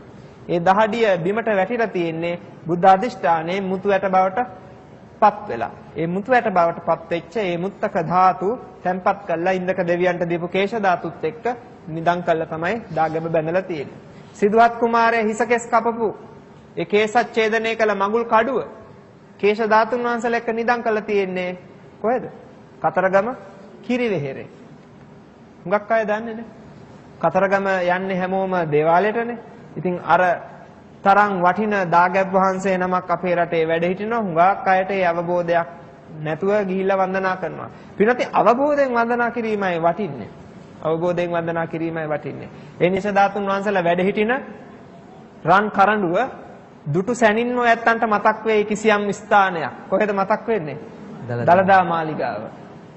අස්ගිරියේ මුල්ලේගම සංඝ පරම්පරාවට අයිති ඒ මහා විහාරයක් පලිපාණි චන්දානන්ද නායක හාමුදුරන් වහන්සේ වැඩ හිටපු. ඉතින් මේ සම්බෝධි විහාරයටත් සම්බන්ධතාවයක් ඍජුව තියෙනවා.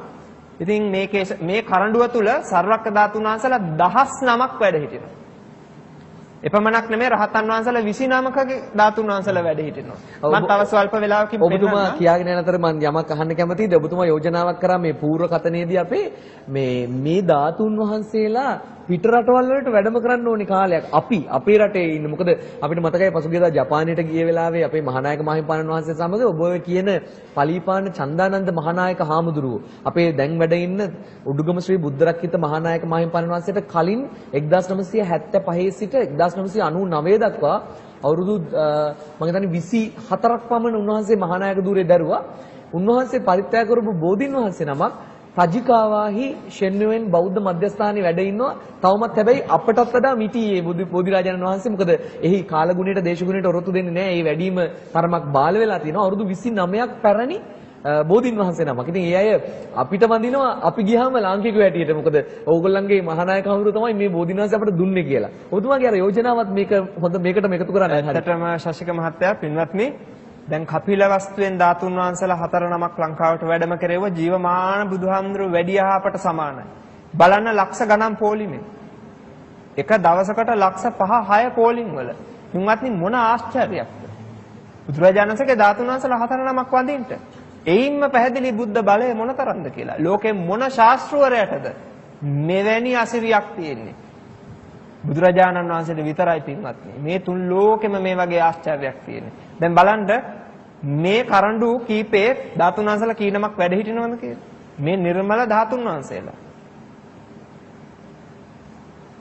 පේනවද? 10 නමක් ධාතුන් වහන්සේලා වැඩ හිටිනවා. මේ අපේ පින්බිමේ වැඩ හිටින ධාතුන් වහන්සේලා මේතර කේශ ධාතු කරඬුව තුලම තැන්පත් කරලා තියෙන බුදුරජාණන් වහන්සේගේම යයි තහවුරු වෙච්ච නිර්මල ධාතුන් වහන්සේලා. ඉතින් බලන්න මේතර මහනුවර යටිහෙළගල රාජමහා විහාරයේ වැඩ හිටින ධාතුන් වහන්සේලා. මහා විහාරයට සම්බන්ධ රජමහා විහාරයක්. දැන් බලන්න පින්වත්නි මේ ඡායාරූපෙ දිහා. මේ පාකිස්තානයේ තක්සලා කෞතුකාගාරයේ තැන්පත් කරලා තිබිලා ගිය අවුරුද්දේ ලංකාවට වැඩම කරවපු ධම්මරාජික චෛත්‍යය කැණීමෙන් අශෝක අධිරාජයා හදපු ඒ ධම්මරාජික චෛත්‍යය කැණීමෙන් හම්බ වෙච්ච බුදුරජාණන් වහන්සේගේමයි කියලා තහවුරු වෙච්ච නිර්මල ධාතුන් වහන්සේලා දෙනම. පේනව නේද? පුළුන් උඩ වැඩ හිටින ධාතුන් වහන්සේලා දෙනම. දැන් මේ ධාතුන් වහන්සේලා තවත් ඡායාරූපයක් බලන්න පෙනෙනවද? අර නිල් පැහැති අගන වස්ත්‍රය තුල උඩ තැන්පත් කරලා තියෙන්නේ ඇතිරිල්ල උඩ. මේ පින්වත්නි භෝජ්පූර් වල බිල්සාවල චෛත්‍යයක කැණීමකදී Sir John Marshall, Sir Alexander Cunningham ආදී පුරාවිද්‍යාඥයන් කර ගවේෂණ වලින් හම්බ වෙලා මේසි කියන පුරාවිද්‍යාඥයා ඇතුළු ඒ කණ්ඩායමක් කැණීම් කළා. කැණීම් වලින් හම්බ වෙච්ච පළමු කරඬුවක තැන්පත් වෙලා එංගලන්තයට ගෙනහිල්ලා ලංකාවට ලැබිච්ච ධාතුන් වහන්සේලා. අපේ විද්‍යාලංකාර පිරිවෙනේ ධාතු මන්දිරයේ තැන්පත් කරලා තියෙන්නේ මේ ධාතුන් වහන්සේලා. නිර්මල සර්වක්ක ධාතු. දැන් අපේ ශශික මහත්තයා තව ස්වල්ප වෙලාවකින් මේ කරඬුව පෙන්නයි. ඒ කරඬුව ඇතුලේ රන් කරඬුවක් තැන්පත් කරලා තියෙනවා. ඒ කරඬුව තුල තමයි මේ ධාතුන් වහන්සේලා තුන්නම තැන්පත් කරලා තියෙන්නේ. බුදුරජාණන් වහන්සේගේම ශ්‍රී ශරීරයේ ධාතු කියලා තහවුරු වෙච්ච ධාතුන් වහන්සේලායි ඒ වැඩ හිටින්නේ. මේ ඡායාරූපෙන් වැත්තන්ට පෙනෙන්නේ ඒ දකුණු අත පැත්තේ තියෙන චෛත්‍ය. ඒ පලිඟු කරඬුවට ඒ කරඬුවේ ආකෘතියට අනුවයි ඒ කරඬුව හදලා තියෙන්නේ විද්‍යාලංකාර පිරිවෙනේ. මේ කරඬුව ඇරියයින් පස්සේ රන් කරඬුවක් තියෙනවා. මේ කරඬුව තුලයි ඒ ධාතුන් වහන්සේලා සහිත මංජුසාව තැන්පත් කරලා තියෙන්නේ. පින්වත්නි දැන් ඔයත්තන්ට බුදුරජාණන් වහන්සේගේ පාත්‍රා ධාතුව විද්‍යෝදය පිරිවෙනේ තැන්පත් කරලා තියෙන කරඬුවක් පෙනේ. මේ තියෙන්නේ කරඬුව. ඔයත්තන්ට ඕන වෙලාවක ගියොත් ධාතුන් වහන්සේලා වන්දනා කරන්න පුළුවන්. පාත්‍ර ධාතුන් වහන්සේ නම් දකින්න බෑ. අවුරුදු 6කට පස්සේ ධාතුන් වහන්සේ ප්‍රදර්ශනය කරන්නේ. මේ කරඬුව තුල තැන්පත් කරලා තියෙනවා රිදී කරඬුවක්. මේ තියෙන්නේ ඒ දකුණු පැත්තෙන් තියෙන්නේ ඒ කරඬුව. දැන් අර වම් අත පැත්තේ තියෙන දාගැබ් වහන්සේටත් පොඩ්ඩක් අවධානය යොමු කරන්න. ඒ විද්‍යෝදය පිරිවෙනේ ධාතු ස්තූපය රුවන්වැලි මහා සෑය හැරුණාම වැඩිම සර්වක්ක ධාතු ප්‍රමාණයක් නිදන් කරලා තියෙන පින්වත්නි මේ දාගැබ් වහන්සේගේ කියලායි සලකන්නේ. නමුත් හුඟක් අය පිළිබඳව අවධානයක් නැහැ. දන්නෙත් නැහැ සමහරක් වෙලාවට මේ මාලිගා කන්දේ මරදානට ඉතා නුදුරින් තියෙන්නේ. දන්න මිනිස්සු හුඟා ගිහිලා වන්දනා කරනවා. ඉතින් පින්වත්නි බලන්න අගනුවර අපට තියෙන සම්පත්. හික්කඩුවේ සුමංගල මහා ස්වාමින් වහන්සේ සතුව පැවති විශාල ධාතුන් වහන්සේ ප්‍රමාණයක් නිදන් කළා ඉදාගැබ හදලා තියෙනවා. දැන් මේ ඡායාරූපයටත් අපේ අවධානය යොමු කරමු. මේ ඒ පාත්‍ර ධාතුන් වහන්සේගේ විශාලම කොටස ලංකාවට ලැබිච්ච මේ කිතා දුර්ලභ ඡායාරූපයක්. මේ බුදුහාමුදුරුවෝ දන් වැළඳු පාත්‍රයේ එක මැටි පාත්‍රයක්. ඒ මැටි පාත්‍රයේ විශාලම ඛණ්ඩය තමයි ඔය තියෙන්නේ. පේනව නේද? සමීප රූපයක් ඔය. මේ ධාතුන් වහන්සේ තමයි අර විශාල දැව කරඬුව තුල තැන්පත් කරලා තියෙන්නේ. ඉතින් පින්වත්නි මේ විදිහට බැලුවාම අපේ රටේ මොනතරම් විශාල ධාතුන් වහන්සේලා ප්‍රමාණයක් වැඩ හිටිනවද කියලා ඔයත්තන්ට පෙනෙයි. මේ ධාතුන් වහන්සේලා ඔයත්ත මීට පෙර දැකලා තිබුණේ නෑ නේද? මට අවශ්‍ය වුණේ අපේ දේශනාව පටන් ගන්න කලින් ඔයත්තන්ට මෙහෙම රටකයි අපි වැඩ හිටින්නේ කියලා කියන්නේ. දැන් බලන්න අර කේශ ධාතුන් වහන්සේලා දිහා කොපමණ බලන් හිටියත් පින්වත්නි මදි. පුදුම බුද්ධ බලයක් තියෙන්නේ. මොකද ජීවමානව වැඩ ඉන්න කාලේ දීපු කේශ ධාතු. එනිසා පින්වත්නි වඳින්න දැකලා හිත පහදවා ගන්නට බොහෝ වෙලාවට අනාගතයේ මේ සම්බෝධි විහාරයටත් ඒ කේශ ධාතුන් වහන්සේලා වැඩම කරවන්නට ඔයත්තන්ට සියසින් දකින්න හැකියාව අවස්ථාව ලැබෙයි කියලා මම හිතනවා. ඒට අවශ්‍ය කරන සියලු කටයුතු පවා අපට සූදානම් කරලා දීමේ හැකියාවක් තියෙනවා. මේ ඒ නිසා ඉතා දුර්ලභයි මේ අවස්ථාව. මොකද මහා විහාරයට සම්බන්ධ සම්බෝධි විහාරයටත් සම්බන්ධ විහාරයක් නිසා අපට නුදුරු අනාගතයේම සියලුම සර්වඥ කේශ ධාතුන් වහන්සේලා මේ විහාරයටත් ඒ නායක ස්වාමීන් වහන්සේට කියලා වැඩම කරවගෙන සියසින් දකලා පින් සිද්ධ කරගන්න පුළුවන්කම ලැබෙයි කියලා මම හිතනවා. ඒ අවස්ථාවට ඔයත් සතුටුයි නේද? වාරයක් මම හිතන්නේ ඉතිහාසයේ පළවෙනි වතාවට පොයේ දවසක දීර්ඝතම සාකච්ඡාව නිමා වෙන්නේ පැය දෙකක් හරියටම ගෙවුණා, දෙකටත් වැඩි. ඊළඟ වැඩසටහන පැය විනාඩි 45කින් ප්‍රමාදයි. දායකත්වය ඇවිල්ලා බලාගෙන ඉන්නවා හිටගෙන. එයාගේ හිතේ කිසිදු අකාරුණික බවක් නැහැ අනිවාර්යෙන්ම. ඊළඟ ධර්මදේශනාවට භාවනාවට වැඩම කරන්නේ ශ්‍රී කල්යාණි යෝගාශ්‍රම සංස්ථාවේහි මහා ලේකකාධිකාරී ගරු කටයුතු පූජ්‍යපාද අපේ කහගොල්ලේ සෝමවංශ නායක ස්වාමීන් වහන්සේ, උන්වහන්සේත් මහා කාරුණික ස්වාමීන් වහන්සේ නමක්. ඒ නිසා අපට සමාව දේවි. කොයි හැටි වෙතත් වැඩසටහන ආරම්භ කරන්න කලින් මට හමු වුණු අපේ ජෙනරල් ගාමිණී හෙට්ටිආරච්චි මැතිතුමන් ඇහුවා ඔච්චර ධාතුන් වහන්සේලා මේ තැන් තැන්වල මේ පමණ තිබෙන්න කොහොමද ඒව ලැබුණේ කියලා. ඒකට පිළිතුර මා අහන්නත් කලින් අපේ කතිකාචාර්යතුමා ලබා දුන්න අර නැලිය මං හිතන්නේ ලංකාව පුරා විසිරෙන්නට ඇති, වරින් වර ඉන්දියාවෙන් ලංකාවට වැඩම කරන්නට ඇති. ඔයකට මගේ හිතේ කැකෑරුණු ප්‍රශ්න රාශියක් තිබුණා. තව අසන්නට ධාතුන් වහන්සේලා වඩිනවායයි කියන්නේ 이르දියෙන් ඇත්තක්ද කියන කාරණා ආදී දේවල් ධාතුන් වහන්සේලා 3 නමක් හිටියොත් ඒක 5 නමක් බවට පත් වෙන අවස්ථා තිබිලා අපි අහලා දෙනවා. අනාගතයේ දවසක අපි ඒව ගැන කතා කරමු. ඒවට තොරතුරු අපි ඔබට පිළිතුරු වශයෙන් අපේ කතිකාචාර්යතුමාගෙන් ලබා ගන්නවා. මම හිතන්නේ සාර ගර්භ වූ සාකච්ඡාවක් අවසානයේ පූරකවරයෙකුට දැනෙන සතුටින් මා ඉපිල ගිහිල්ලා සිටින්නේ. මා දැනුවත් වුණා බොහෝ සෙයින්. ඒ වගේම ඔබ ඊට වඩා දැනුවත් වන්නට ඇතයි කියලා මම විශ්වාස කරනවා. ලංකාවේ මේ ලෝකේ හැම තැනම Dialog TV සහ SLT Vision Compio TV සහ www.thebuddhist.tv කියන වෙබ් අඩවි ඔස්සේ ලෝකෙම මේ වැඩසටහන නැරඹුවා. යථාකාලයේදී නැවත විකාශයක් ලෙසින් ඔබට නරඹන්නටත් ඉඩ අවකාශ සලසමින් මේසා විශාල දැනුම් සම්භාරයක් එකට කැටිකොට පැය දෙකක් වගේ කෙටි කාලයකින් අපි හැමදෙනාටම බොහොම කරුණාවෙන් පහදා දුන්නු රූපරාම ආශ්‍රයෙන් ඒවා පෙන්වා දුන්නු. දැකලා සජීවීව වැඳ පුදා ගන්නට බැරි අපිට සියසින් දැක්කා හා සමානව මේ නවීන යන්ත්‍ර සූත්‍ර මාර්ගයෙන් දැකලා වැඳ පුදා ගන්නට අවස්ථාව සලසපු අපි නොදන්නා බොහෝ කාරණා අනාවරණය නිරාවරණය කර දුන්නු. අපේ කැලණිය විශ්වවිද්‍යාලයේ පාලි හා බෞද්ධ අධ්‍යයනාංශයේහි බාහිර කතිකාචාර්ය ඒ වගේම ජාතියට මඟ කියා දුන්නු මහා විද්‍යාස්ථානයක් වන අපේ බෝධිසත්ව ගුණෝපේත හික්කඩිය ශ්‍රී සුමංගල මහා යතිවරණන් වහන්සේ ආරම්භ කරපු අපේ මාලිගාකන්ද විද්‍යෝදය පිරිවෙනෙහි ආචාර්යවරයෙකු ලෙස කටයුතු කරන ගයාන් චානුක විධාන පත්‍රන මැතිතුමන්ට තවත් ශක්තිය, ධෛර්යය, වරම වාසනාව, නිදුක් නිරෝගී සුව සම්පන්නිය මෙවැනි දේ සොයාගෙන යන්නට හැකියාව ලැබේවා. තරුණයෙක් හැටියට ඔබතුමා කරගෙන යන මේ අප්‍රත්‍යත ධෛර්යයෙන් සහ කැපවීමෙන් යුක්ත මහා ප්‍රාතිහාර්යමය කටයුත්ත තව තවත් අධ්‍යයන කටයුතු සාර්ථක කරගෙන මෙවැනි පොත්පත් නිර්මාණය කරන්න, මේවැයින් අපේ ජනතාව සබුද්ධික කරන්නට, ඒ හරහා වර්තමානයේ ගොඩනැගෙන්නා වූ මිත්‍යා මතවාද, බුදු පියාණන් වහන්සේ ලංකාවේ ඉපදුනායයි කියලා කියන ප්‍රලාප සහ මෛත්‍රී බුදු පියාණන් වහන්සේ ගිහියෙකු ලෙස බුදු වෙලා ඉන්නවයි කියලා කියන මනස්ගත විකාර රූපී දේවල් දුරින් දුර භූත කරගන්නට හැකියාව ලැබේවා කියලා ප්‍රාර්ථනා කරගෙන අද දවසේ මේ ධම් සභා මණ්ඩපයෙන් අපි සමුගන්නවා. දැන් භාවනා වැඩසටහනට සමන් දෙන්නට ඔබට ආරාධනා කරනවා ප්‍රධාන පාලක මැදිරියට ගොසින් නැවත ආවයින් අනතුරුව. ඔබ හැමදෙනාටම සම්මා සම්බුද්ධ